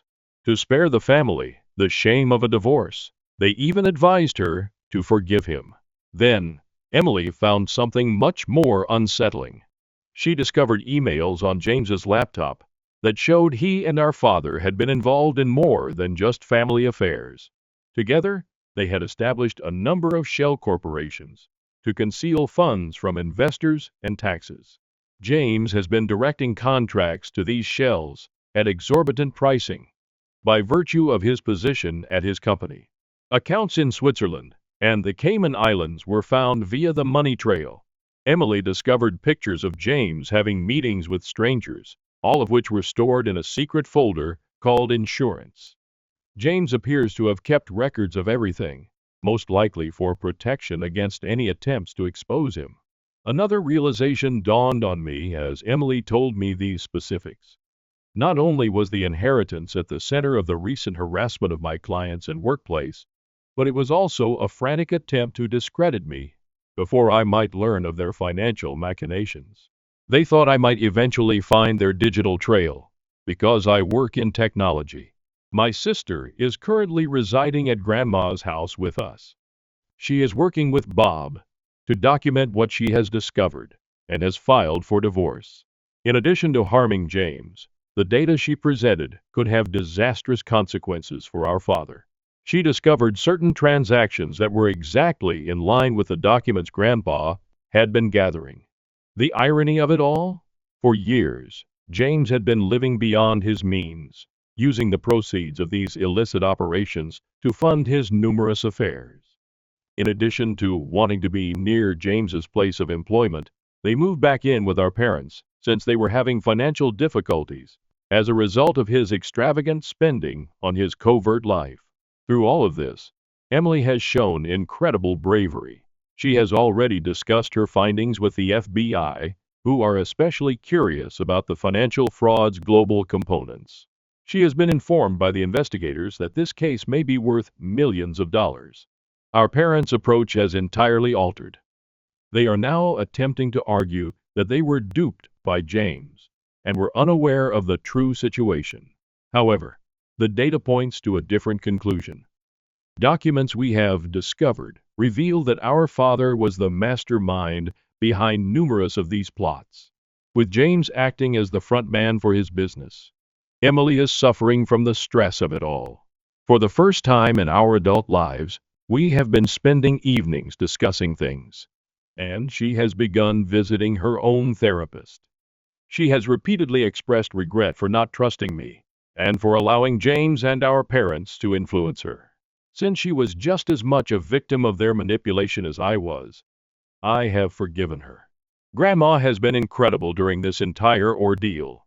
She said Emily needed the master bedroom more than anyone else at the moment, so she gave it to her. We've resumed having dinners as a family, just the three of us and Michael when he comes over. It's amazing how tragedy can unite people and forge new ties from the ashes of past ones. Our cooperation is complete, and the FBI inquiry is still going on. Our parents are still working to preserve their reputation in the neighborhood and have engaged pricey attorneys. But more people are discovering the truth every day. Our father's former business partners have begun to come out with their own accounts of dubious activities. Sometimes Reddit, the reality is more amazing than you might think. I'm finally with my sister again, and we're stronger together than we were before. We're getting ready for what is probably going to be a protracted court struggle, but at least we're doing it together as a family. A true family founded on support and truth rather than deceit and manipulation. Has anyone else experienced a similar situation where revealing a single family secret revealed a whole network of? How did you handle the fallout? Update 3. The pace of progress has exceeded everyone's expectations. The FBI intervened last Friday morning when my father and James were enjoying their customary business breakfast at their preferred high-end eatery.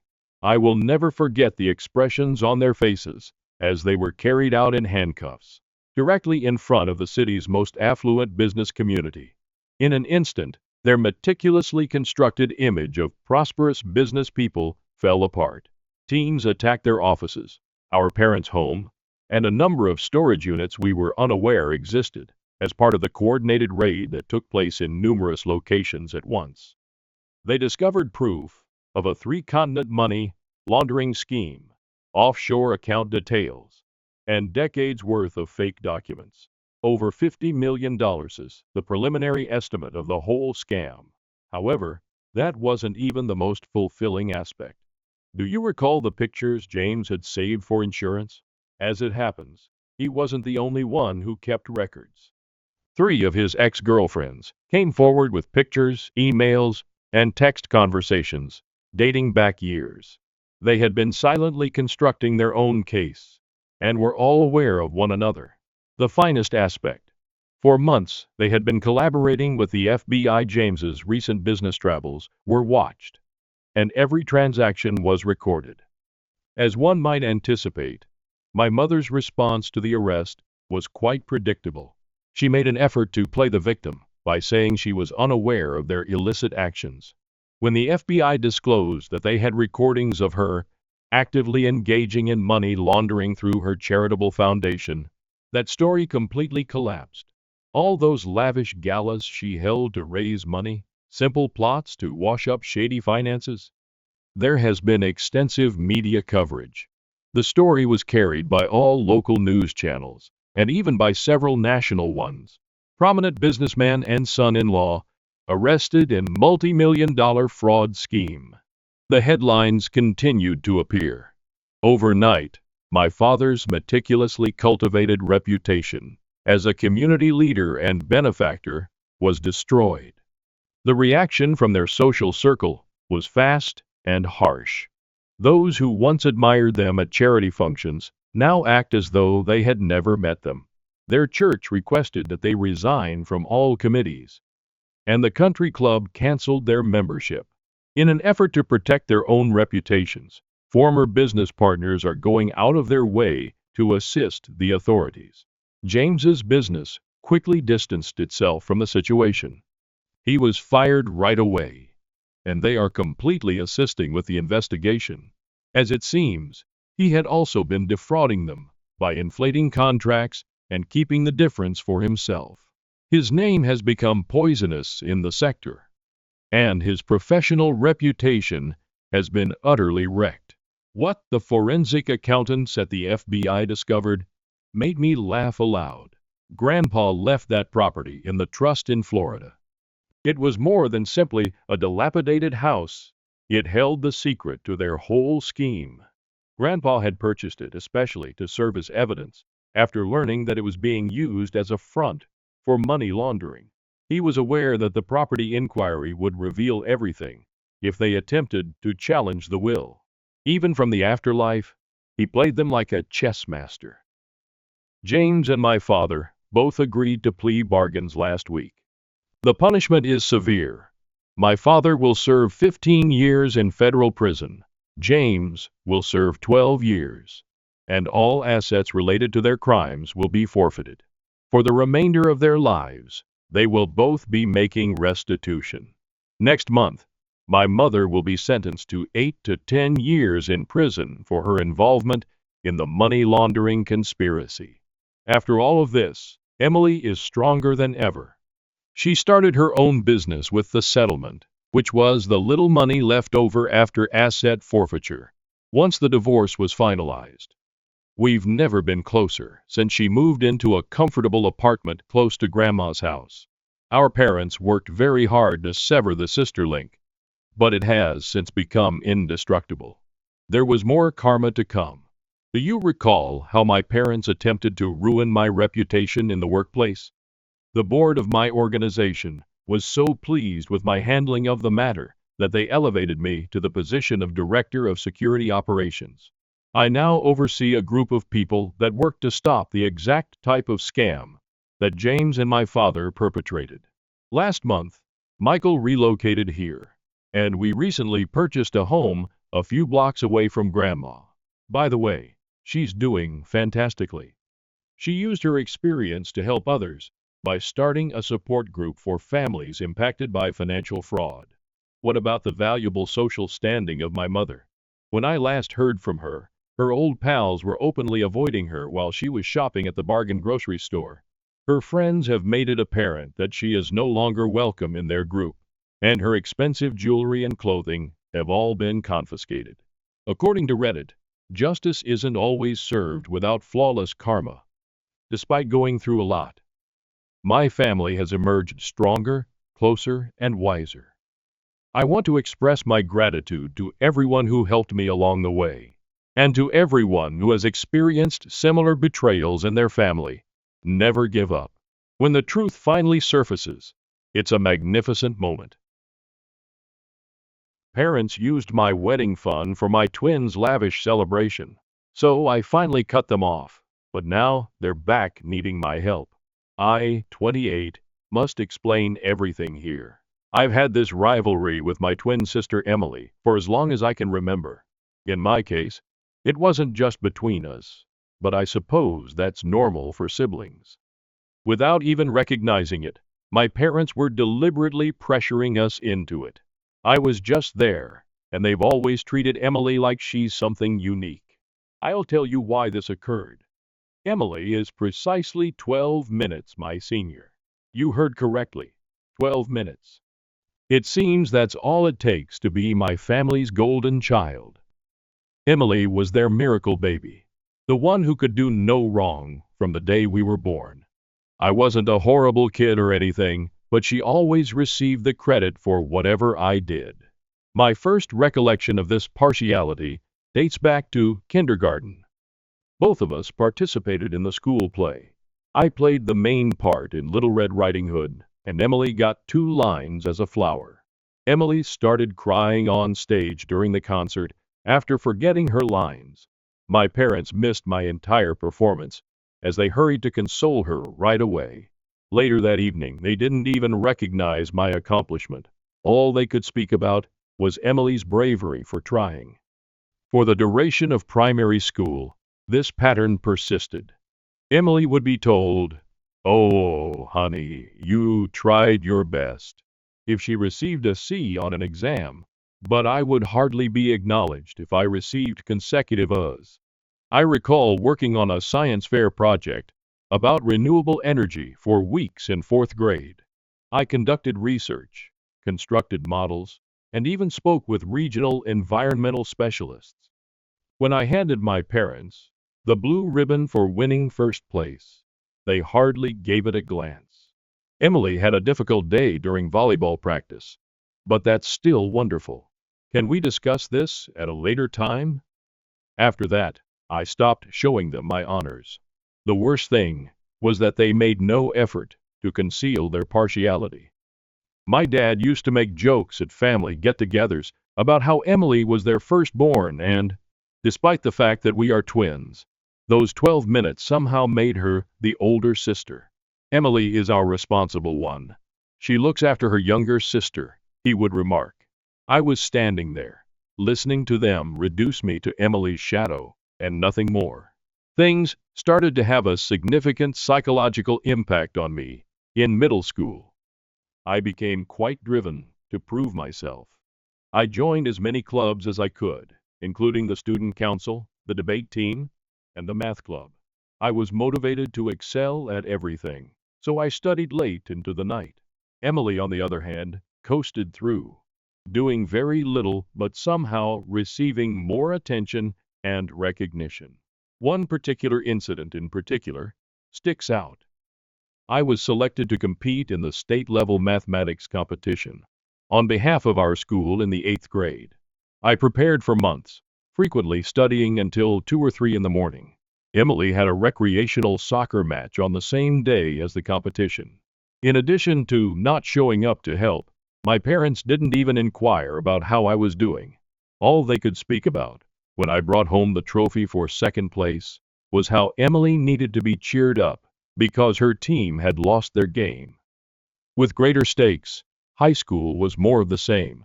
I was still participating in as many extracurricular activities as I could, taking all of my AP classes, and keeping my GPA at 4.0.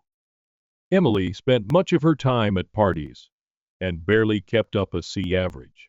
She was still the fun and social one, though, and I was criticized for being too competitive and serious.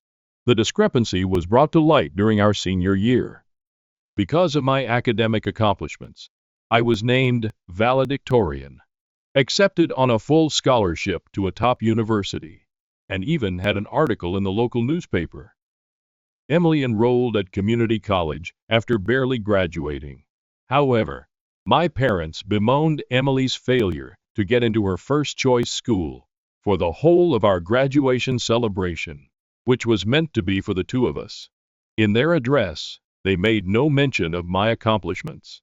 The pivotal moment occurred while attending college. I continued to keep perfect grades while working part-time to support myself while attending a prestigious institution to study computer science. I would return home from every break with the hope that something had changed and that perhaps my parents had begun to see my value. Instead, it was Emily this and Emily that. Somehow her decision to leave community college after just 1 semester was interpreted as a sign that she was brave enough to follow her own path. Then, in my junior year, came Thanksgiving break. Everything changed when my uncle, who had always had a slightly excessive love for alcohol, made a mistake. He disclosed that my parents hadn't even intended to have twins while he was thinking back on my mom's pregnancy. They were devastated to learn they were expecting 2 children when they had only intended to have one. My dad, being the docile person he is, simply shrugged and said, "We'll figure it out." My mom had been concerned about how they would manage 2 babies. However, their method of figuring it out was to basically choose a favorite and focus all of their energy on her, which was, of course, Emily, their cherished firstborn. In their minds, those pivotal 12 minutes were the difference. After years of wondering why they didn't care about my accomplishments, everything suddenly fell into perspective. When my uncle confessed this to me when we were seated at the dinner table, it all made perfect sense. I was the afterthought and the unexpected addition, not the child they had hoped for. Something in me altered after that realization. I gave up trying to please them. I put all of my attention into creating my own life instead. I gave my all to my coursework and internships, wanting to succeed for myself, not for them. I received several job offers from prestigious tech businesses by the time I graduated. I took a job at a promising startup as a software engineer, and after 3 years, I was promoted to senior developer. Emily, meanwhile, was organizing this lavish wedding after meeting a wealthy man at a pub and having a brief flirtation. Naturally, my folks were ecstatic. They couldn't even recall the name of the company I worked for, yet they spent hours on the phone with her talking about the specifics of the wedding. My company was getting ready for an initial public offering, and my stock options were worth more than Emily's fiancé made in a year. The irony was that I was actually doing very well. They never inquired about my professional background. It was the wedding fund situation that ultimately crushed my heart. The only one who had ever treated us fairly was our grandmother. She left each of us a sizable sum of money before she died, especially for our upcoming weddings. She had been very explicit that we were to share the money evenly. She told me in private that she was aware of my parents' treatment of me, and that this was her method of making sure I would have something that was exclusively mine. Naturally, though, my parents were unable to honor her last desires. Emily wanted this ridiculously lavish wedding, complete with a celebrity photographer, a fancy outfit, and several locations. They chose to take from my share of the inheritance rather than urging her to cut back or asking her wealthy fiancé to contribute more. They didn't even tell me. They didn't ask. It wasn't until months after the wedding that my inebriated uncle, yes, the same one, spoke about it at another family get-together. They responded angrily when I confronted them about it. "Oh, honey," my mother remarked, dismissively waving her hand. "We were going to tell you eventually. When we can, we'll reimburse you." Even worse was my father's reply. "Well, Emily needed it more. She's the conventional one getting married, and since you're so preoccupied with your work, it's unlikely that you'll even desire a lavish wedding." I felt nothing as I stood in their kitchen staring at these folks who were meant to be my parents. This deep emptiness, without any sadness or rage. They were unable to even comprehend the wrongness of what they had done. They believed that since it was for Emily, it was totally acceptable to take my inheritance without my consent. Emily had always been the focus. I returned to my flat that evening and gave my life a lot of thought. I came to see that Emily had eclipsed or completely disregarded every significant turning point, accomplishment, and proud moment. My graduation from high school. They were too preoccupied in comforting Emily over her grades. Due to Emily's difficulties at community college, my college scholarship was hardly recognized. Emily was preparing for her wedding, so she disregarded my first promotion. I did something I should have done years ago when I opened my laptop. I emailed them and said, "I am aware of the wedding fund. I am aware that, without consulting me, you used my inheritance to pay for Emily's wedding. The way you've treated me throughout my life is more important than the money. You never made an effort to conceal the reality that I was never the daughter you desired. I'm done attempting to win your affection and acceptance. I'm over being the kid you didn't want. Do not get in touch with me again, unless it is to repay my money, please. I felt a tremendous weight lift off my shoulders as I pushed send, banned their numbers, and deleted them from all social media. I didn't have to worry about trying to meet Emily's standards or gaining acceptance that I would never receive for the first time in my life. It has been a life-changing year. I gave my job and personal development my all attention.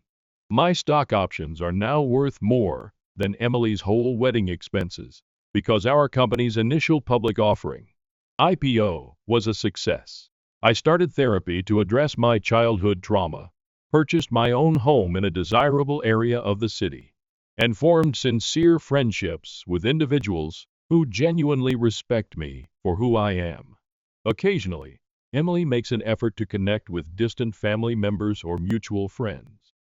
She will write things like, "Family should stick together," or "You're still my sister." But as she saw our parents discount my accomplishments throughout the years, where was this sense of family? When she joyfully received my inheritance for her wedding, where was that? She shared our parents' complicity in everything.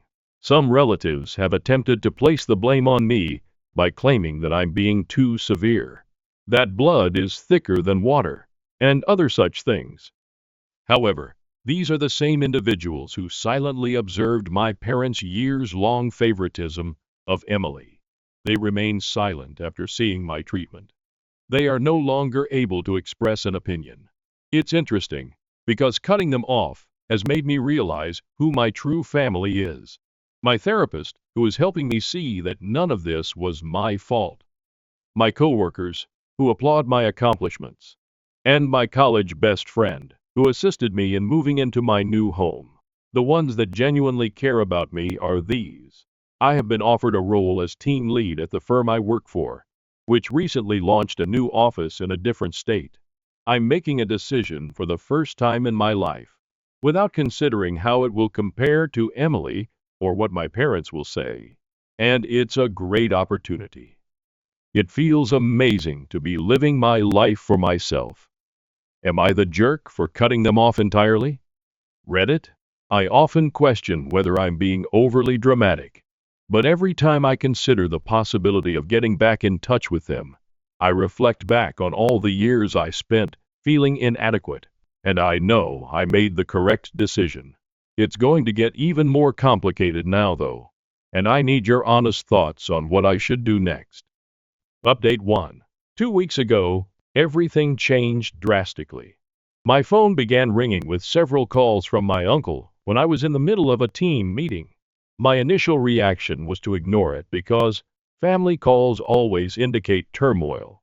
But I decided to answer it because there was something unique about receiving several calls in quick succession. He began, trembling a little. "Hey, it's Uncle Greg." I knew right away that something was amiss. He is typically the type of guy that remains positive, even in the face of adversity. "I need to discuss your parents with you." I felt sick to my stomach. I knew this couldn't be good news, because I hadn't heard from them in 2 years. "What's happening?" Trying to speak steadily, I asked. "They were involved in an accident, a rather poor one. They are in the medical facility." He paused, and I heard him inhaling deeply. "Their car was struck by a truck that ran a red light. Your dad is in critical condition, and your mom has several fractures. They have spent a few days in the hospital." Days. I said it again, raising my voice. "And until now, no one had the idea to tell me." He said, "They wanted me to let you know." In a calmer tone, "I believe they want to see you, I believe." That's not all, though. Their insurance is having issues. There was, of course. He went on to tell me that 6 months prior, my parents had allowed their health insurance to lapse. They had been having financial difficulties due to credit card debt and poor investments. They were far from being discharged from the hospital, and the medical bills were already mounting. "What about Emily?" I knew the answer when I asked. Uncle Greg let out a sigh. She said she couldn't assist with the bills when she visited once, immediately following the accident. She didn't want to ask her husband for money so soon after their honeymoon. For some reason, she is occupied with her stepchildren, her new family. That made me giggle. Emily is typical, always coming up with an excuse. Emily was too proud to approach her wealthy husband for assistance with our parents' medical expenditures, even though she had no trouble taking my fortune for her wedding. I sat in my office for a while after I hung up with Uncle Greg, gazing out the window at the skyline of the city. I didn't miss the irony. Now that my stock options had vested and I had more than enough money saved to pay for their medical expenses, I was truly in a position to assist them. Did I want to, though? I was unable to concentrate on anything else for the following few days. I jumped every time my phone buzzed, anticipating a call regarding their status. I couldn't stop picturing them in hospital beds, presumably wondering if I would ever arrive. Since they were my parents, I felt bad for even thinking about not helping. The years of favoritism, the stolen fortune, and the way they only contacted me now because they required something from me were all brought back to me, though. Simply put, this was about money. Not about re-establishing contact or making amends. 3 days after Uncle Greg called, Emily texted me. I am aware that you are performing well at work. Parents are in dire need of assistance. This is your opportunity to act morally. My opportunity to act morally? When she was using my inheritance to pay for her wedding, where was this moral compass? Where had she been all those years, when she saw our parents brush off my accomplishments? My parents finally called themselves after a week of internal conflict. Although my mother's speech was weak and obviously influenced by painkillers, her deceptive methods remained same. As if the past 2 years of silence hadn't occurred, she began, "Sweetheart, we're in a really tough situation here. According to the specialist, the expenses might reach $200,000, not including rehabilitation. We acknowledge our shortcomings as parents." But I interrupted her. "No. You aren't, and you never will be. You haven't gotten in touch with me in 2 years. And the only reason is that you need money." My dad's voice said, "That's not fair." He was probably on speaker. "Your parents are us.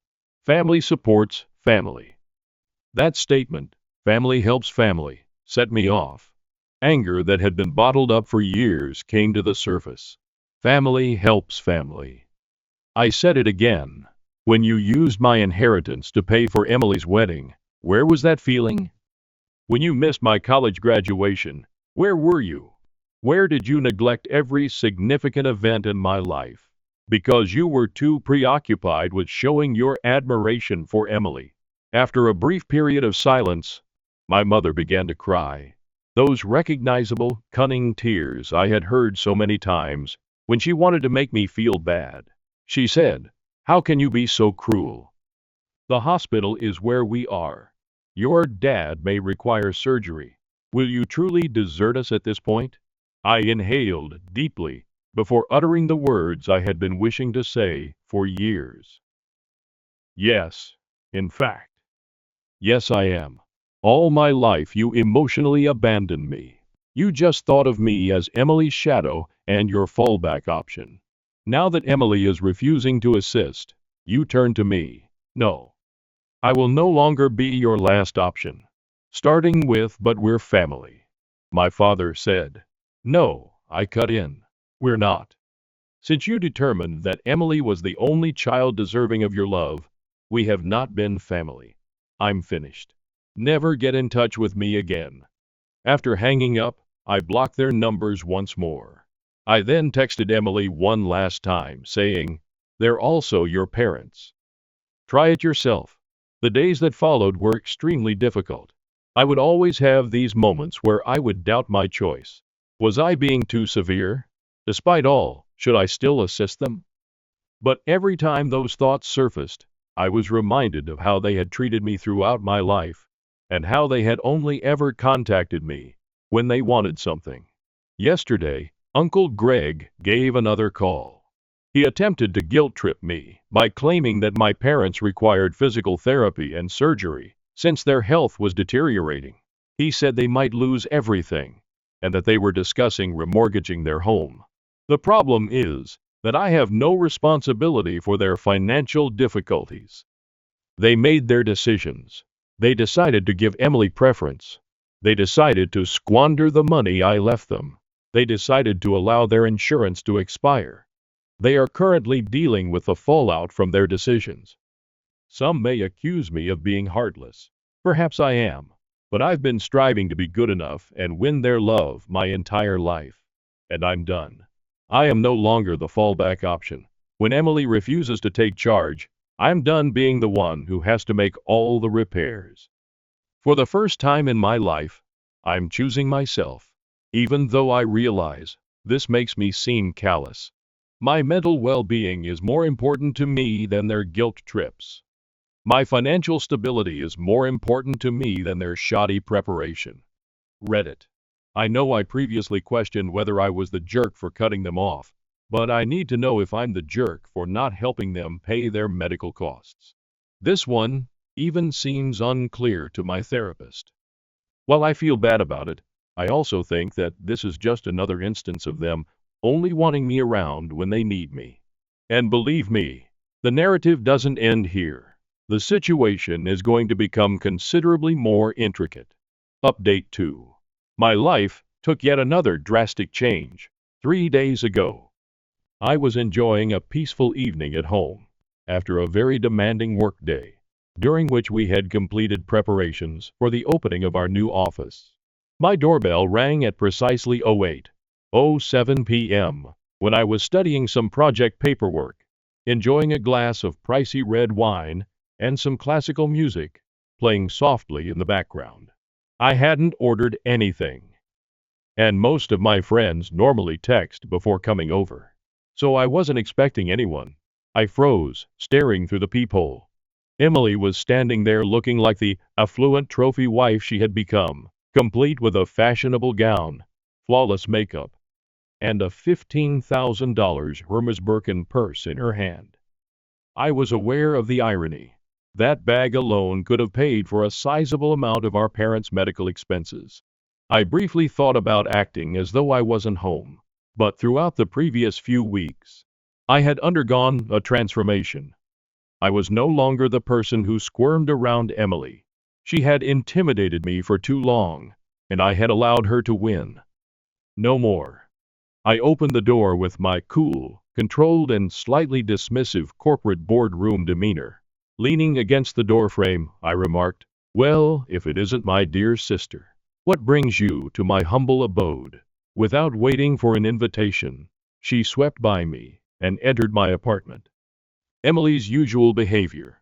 Her gaze swept across my living area, taking in the original artwork on the walls, the contemporary furnishings, and the floor-to-ceiling windows that overlook the city. I could picture her mentally listing everything, most likely contrasting it with her suburban McMansion. She said, "Nice place," in a tone that suggested the exact opposite. "Very cozy." She used the word cozy with that special emphasis that affluent people give to something they think is beneath them. "Stop wasting your time, Emily. Why have you come here?" She turned to me, adjusting her scarf, an anxious habit from childhood. "Mom and Dad are deteriorating. Mom's physical treatment isn't covered by their payment plan, and Dad needs emergency surgery for internal bleeding they missed at first. Unless they can provide proof of payment, the hospital threatens to suspend treatment. They are discussing selling the house." I saw her knuckles whiten as she gripped her fancy purse more tightly.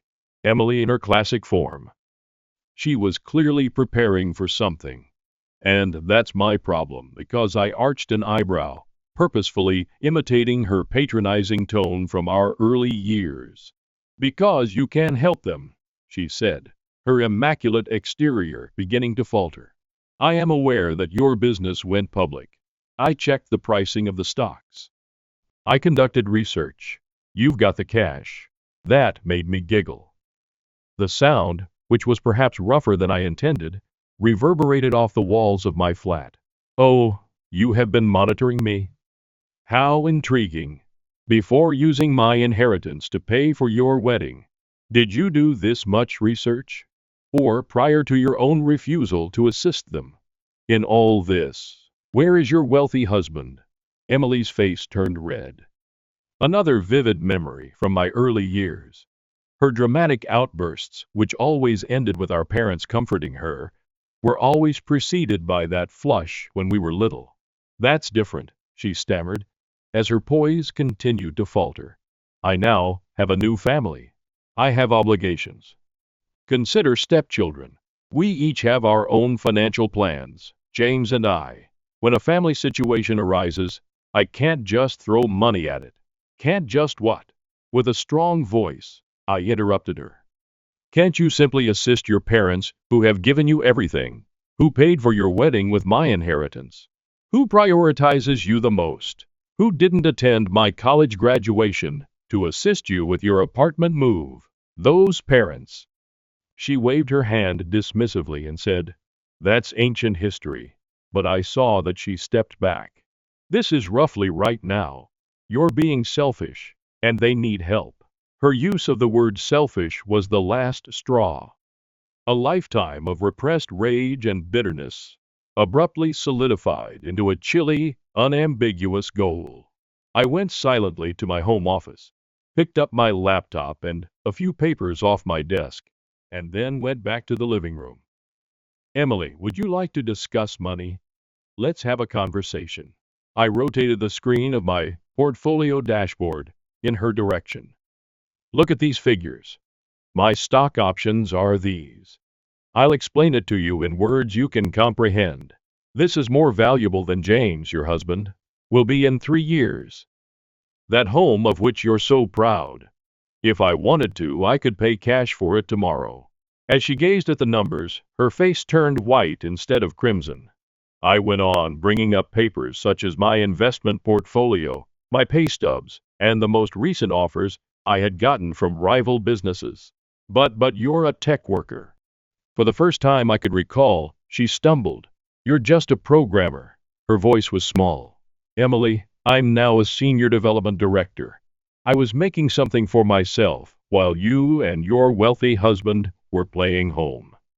I also did it without treading on anyone else, unlike you." I clicked firmly to shut down my laptop. "Without using any of my resources, I could assist Mom and Dad by covering their medical expenses. However, I won't," she murmured. "You're being cruel." But I could see that she realized that her younger sister had outwitted her. "No. It is terrible to stand by and do nothing while your sister is ignored her entire life, without asking. Cruel is stealing her inheritance. Cruel only shows up at her door when you're in need." I approached the door and pulled it open. "Are we finished here? Don't return." Clutching her pricey purse like a shield, she stood there. She made one final attempt to say, "You'll regret this." But her voice lacked the assurance it usually possessed. "When they lose everything, my only regret is that I didn't cut you all off sooner. Emily, goodbye." I poured myself another glass of wine after she left.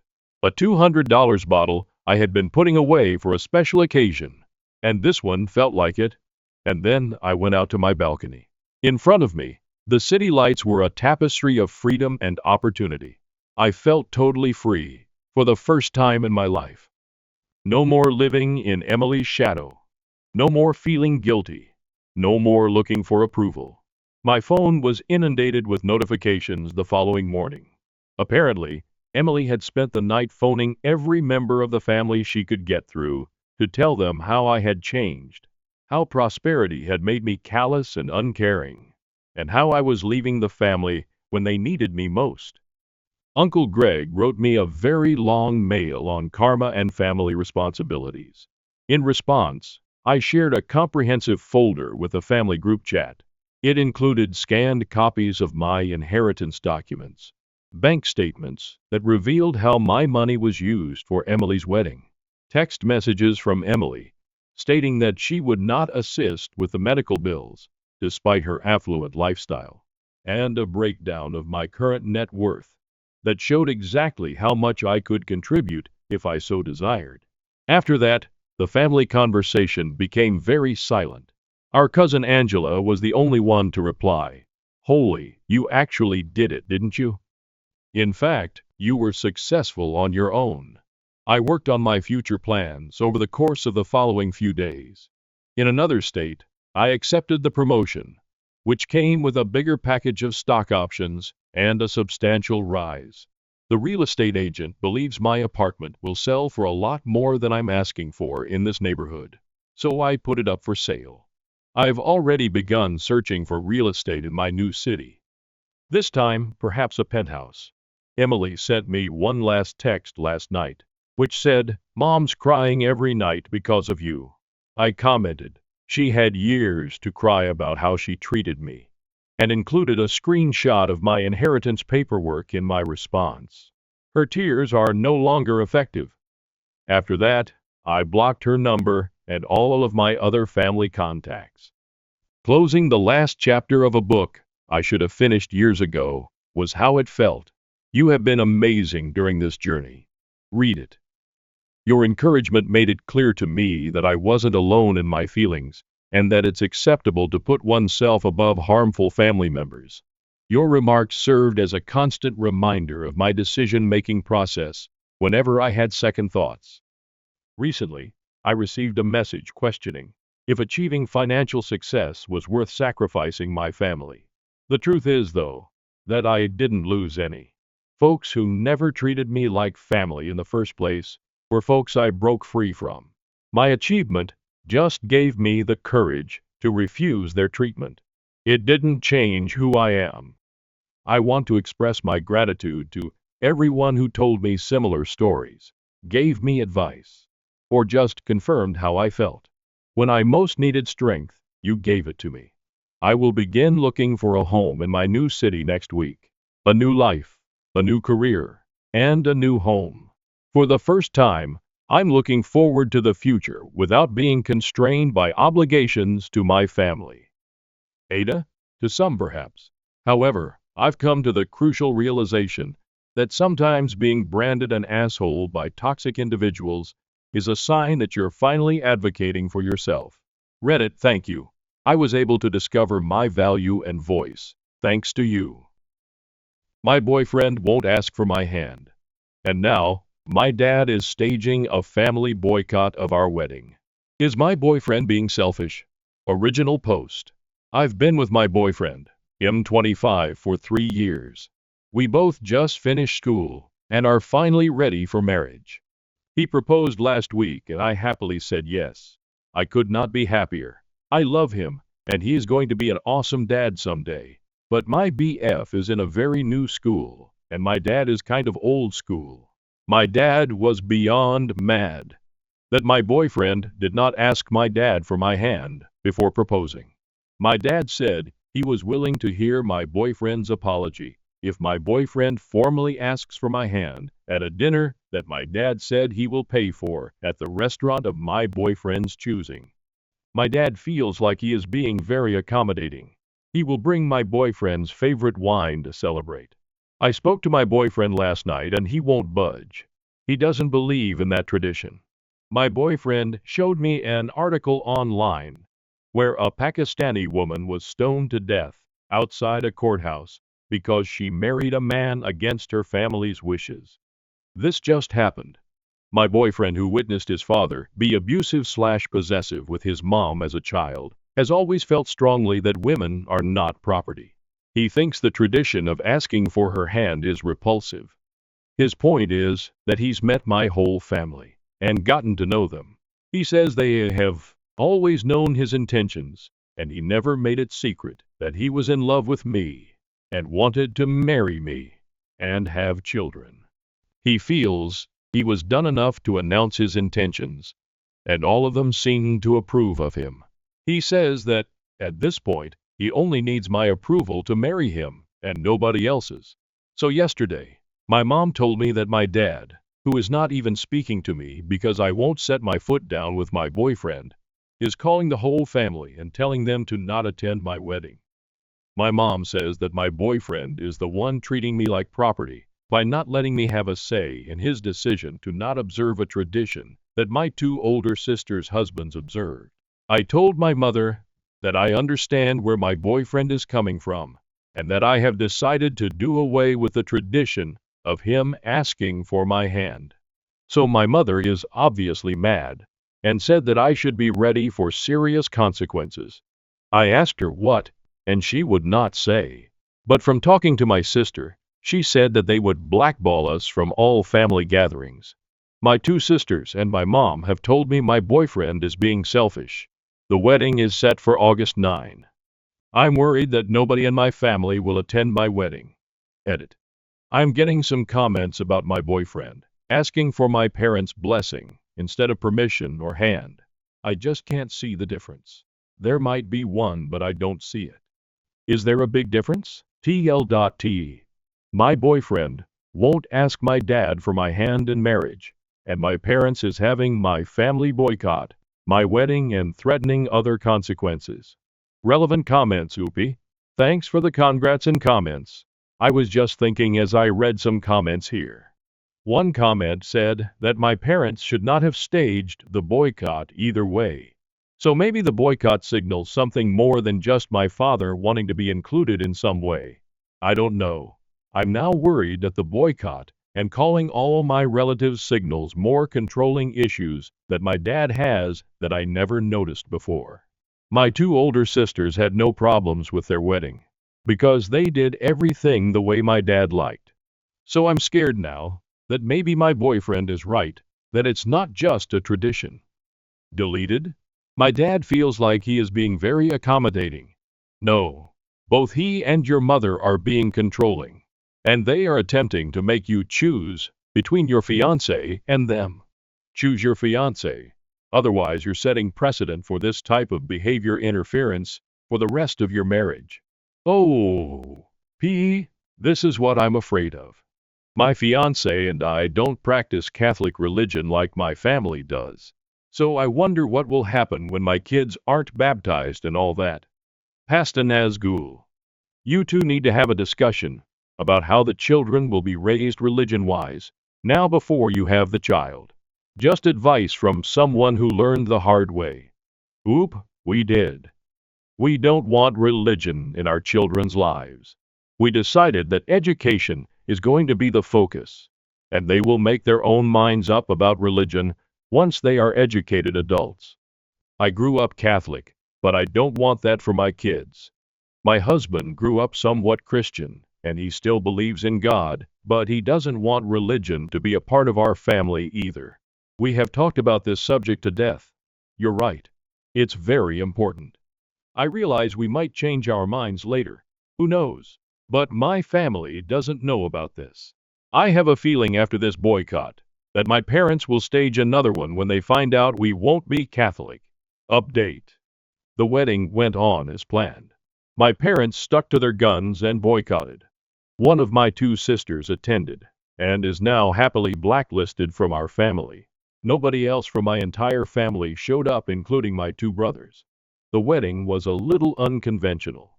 My sister walked my husband down the aisle, and then his sister walked me down the aisle. I wanted this, because my sil actually introduced us, and helped me get my first date with him. There was no question about who gives away the bride, or even about objections. It was normal other than that. There has been no contact between me and my family, other than my one sister. My mother has made it a point to send me a card every time that they have a family gathering for holidays or birthdays at their house, to let me know that my father says I'm not invited. I get one almost every month. I don't even read them anymore. I just toss them. I don't why they keep sending them, because I've made no effort to contact them, and I live over 3 hours away, so it's not like I will run into them by accident. The reason I came back to post this here is because some people here made a prediction that came true, that they would come crawling back when we had children. I am now expecting our first child, a girl. She will be the first grandchild for my parents. My parents found out about the pregnancy a few months ago through a family friend. They didn't waste any time in making demands, not request demands. My boyfriend and I are not religious, but I had a Catholic upbringing. I don't practice at all by choice. My mother called me back in April, telling me that my father wanted our daughter's middle name to be his mother's first name. I said no. My father was listening in on the speaker, so I went ahead and told them that they were officially uninvited from all birthdays, graduations, and any other important dates in her life. My father called me half an hour later, crying and begging me to come stay with them for the birth, so my mother could care for me. I said no. He also said that he had already made arrangements for his priest to baptize her at his church, but that I needed to agree to naming her after his mother if I wanted this to happen. He said he'd already planned a big celebration for the birth and the baptism that he was paying for. I said no to all of it. He went from meekly trying to sweet talk me to raising his voice at me, and I hung up. He called a couple of more times to apologize for losing his temper, and again begged me to reconsider giving birth at a hospital near them so they could visit us. He denied having any knowledge of my mother sending me cards to uninvite us to any family functions, and even said that he specifically asked her to invite us, but he was told I declined every time. He lets my mom do the dirty work so he can later hide behind her and deny he had any knowledge. He's done this since I was a little girl. He does this every time he wants to drop the hammer on somebody, but be a good cop also. He'll never change. He denied having any knowledge of why anybody in the family missed my wedding. I told him our daughter would not be baptized or Catholic at all. No offense to Catholics. I told him he was too manipulative and controlling, and I didn't want my daughter exposed to that. He's too toxic and just venomous. Coincidentally, the day and for several days after that phone call, I got tons of calls and emails from my brothers, their wives, my sister, and all my aunts. They all wanted to apologize for missing my wedding, and all had specific excuses, and wanted to make plans to be there for my daughter's birth. I banned them all from her life until she's old enough to decide for herself to let them in. My husband was a little surprised and not sure about banning everybody forever. He's more leaning towards supervised visits if they want to drive to us. My dad has been calling him like crazy. But we are a united front. My husband is deferring to me, but giving me ideas as to how I can give a little if I decide to. But with my family, there's no giving a little. They want it all. For now, they're all banned. I will reconsider when the youngest of our children turns 18. For now, my dad will have to settle for sucking up to my husband while I stick to my guns. Unlike him, I don't mind owning my decisions, even if it means I'm a bad cop. I'm not ready to give up a relatively drama-free, stress-free life to allow my dad and all his sheep back into our lives. TL Doctor, nobody in my family showed up to our wedding, other than one of my sisters. Everyone is banned from our lives. Relevant comments downvoted commenter. He should have just done such a small task and asked, like to make peace. Geez. I mean, really pushing your family away for such a stupid reason. On their side and yours. No P. But that's the thing. After that one small task, they would want to name my daughter another small task. Then they would ask, I go have the baby near them. Another small task. Then have her baptized by their priest. Then they pick her school. Then they make life decisions for her like they tried with me and my siblings. All small tasks. OP replying to a downvoted comment that things have gone too far and to make amends for their daughter. I guess I would tell you that not everything fits in the oversimplification in your comment. My daughter will be better off without a full family of manipulative, controlling, and abusive people, or people who condone such behavior. After years of abuse, I was glad my husband decided my dad's demand, that he asked permission to marry me, was too antiquated. The original conflict that caused this rift was years of abuse and manipulation. I chose to burn bridges that needed to go.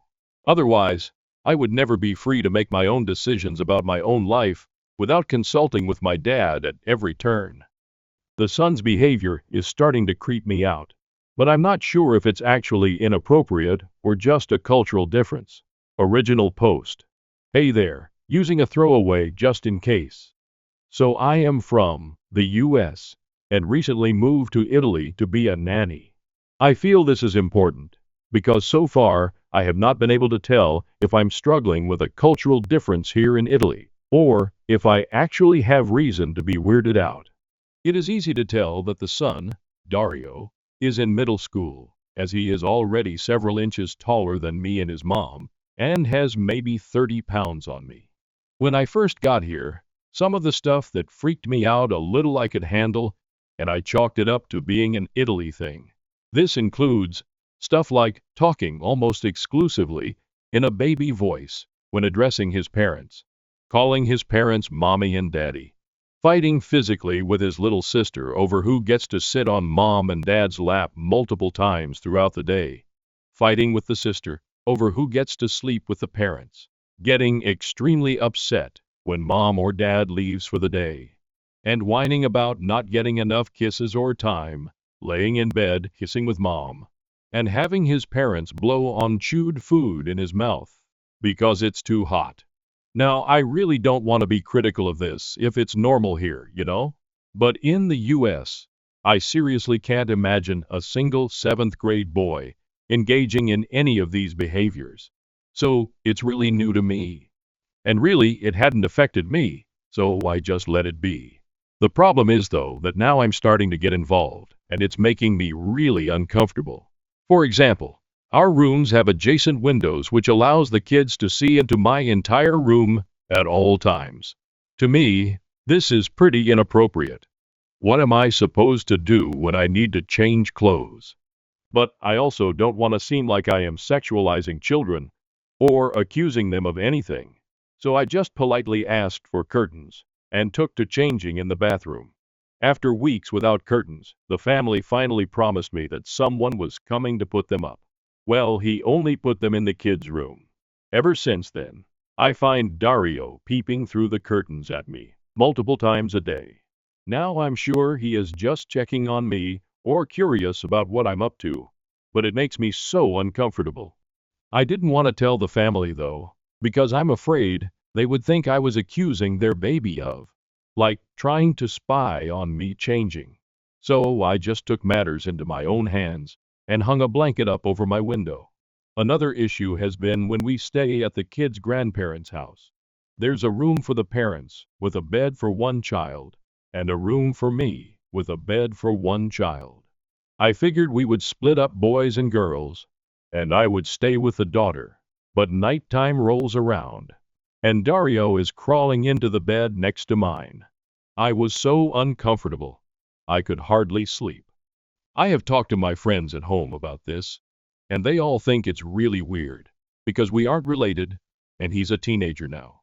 But this is, of course, an American opinion, so I can't tell for sure if we're imposing our ideas on this family. Again, if this is really a cultural thing, though, I don't know how to tell the family that where I'm from. It's kind of inappropriate for a boy so old to be sleeping next to me, especially when he's been spying on me lately without causing issues.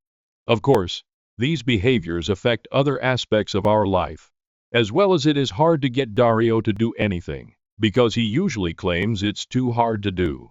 Making a bed at 13, 13, 13? Too hard? Are you kidding? And I often find myself wanting to tell him to grow up. What I need help with is knowing whether he does need to grow up, or if all this behavior is normal here, and I am the crazy American that needs to adjust. Is this behavior normal for a 12-year-old, or is it immature? I feel like the parents still really see him as a young child, and usually he acts like it. But for the most part, it seems like he plays up the baby act, because he knows it makes his parents cater to him more. If this all is abnormal, does anyone have any suggestions about how to bring this up to the family? Edit. Just want to clarify that at the grandparents' house, there are 2 beds, and they are next to each other. Dario was not in my bed, but in the bed next to mine. TLER, I am a nanny for a boy, 13M, whose behavior makes me uncomfortable. I'm not sure if he is actually being inappropriate, or if there is just a large cultural difference between my home country and this country. Relevant comments. The freaky. It's normal behavior for a spoiled 13-year-old. Of course, most adolescents would want to peek at you through the curtains. The problem is, the parents. They have to stop that shit right now. Don't you have authority as a nanny to scold him? I'm Spanish. We have a very similar culture to Italy, and that shit is inappropriate. The parents are educating a horrible child that will grow up to be an asshole that thinks the world should cater to him. Oop! Oh my goodness. The relief I am feeling right now to know that this isn't normal. So far, I have not particularly felt like I have much authority, because the times I would scold him, the parents are sitting right there, and how can I reprimand him in front of his own parents? I didn't include this in the post, but he is already showing major signs of being an asshole. He's always so rude, critical, and ungrateful. Every meal I make, he has something to insult about it.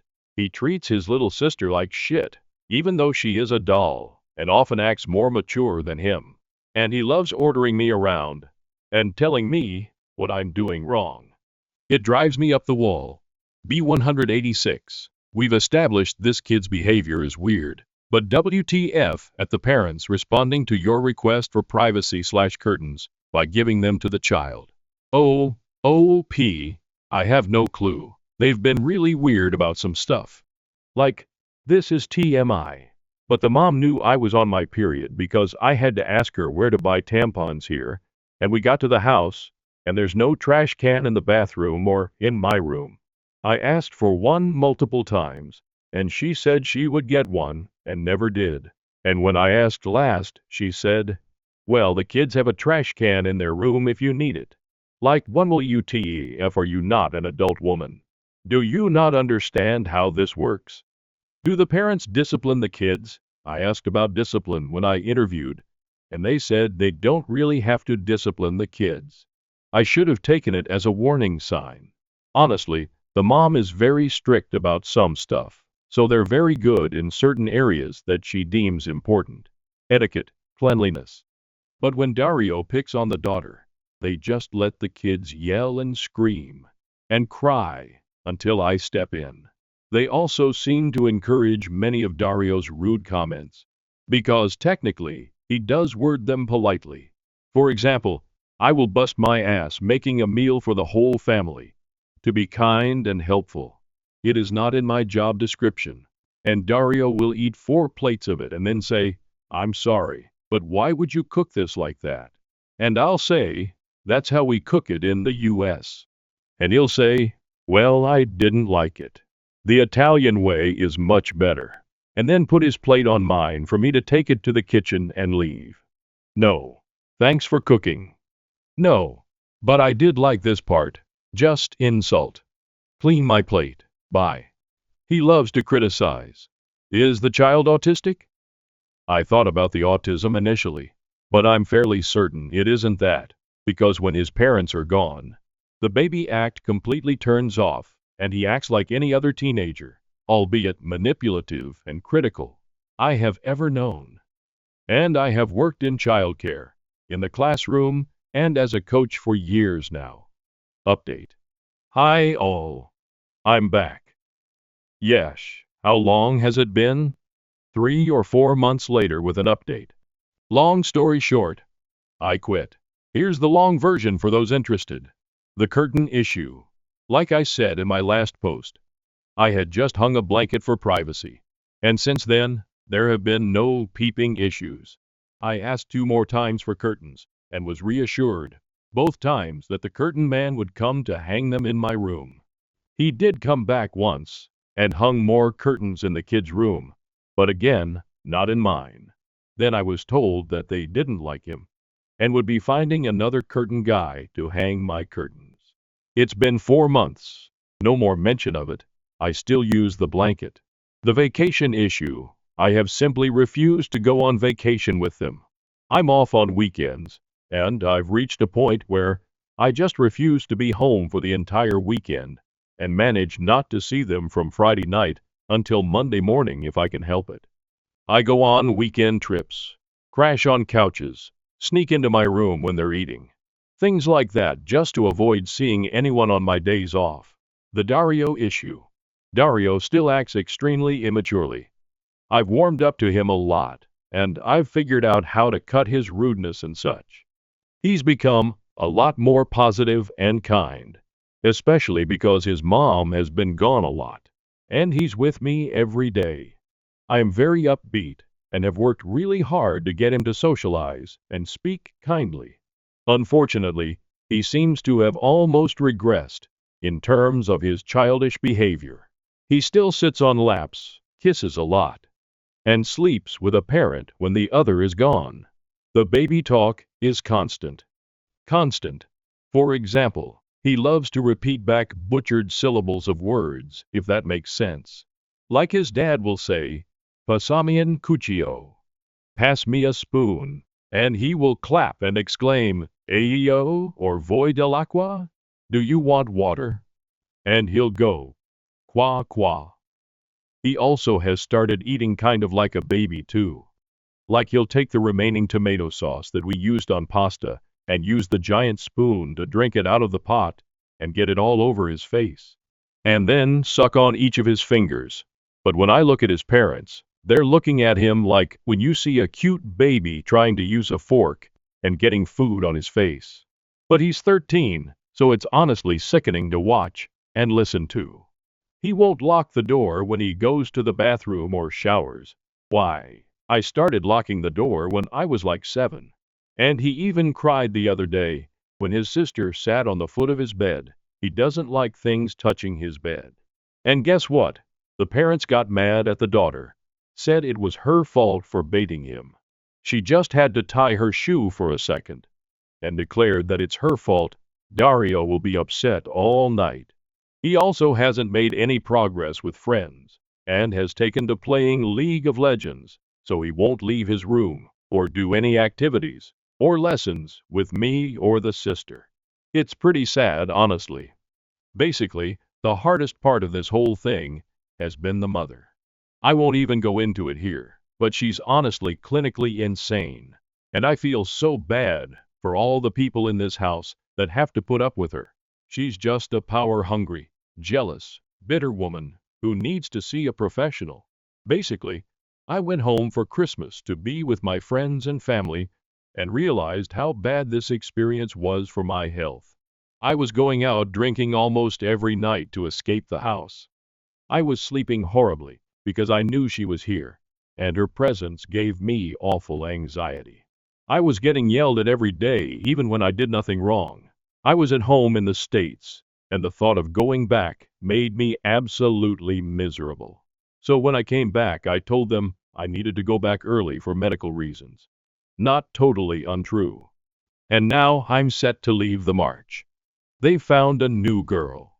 Look out for her post here sometime in the future. Dario is still acting like a baby. The mom is still crazy. And I fucking quit, homies. Get me out of here.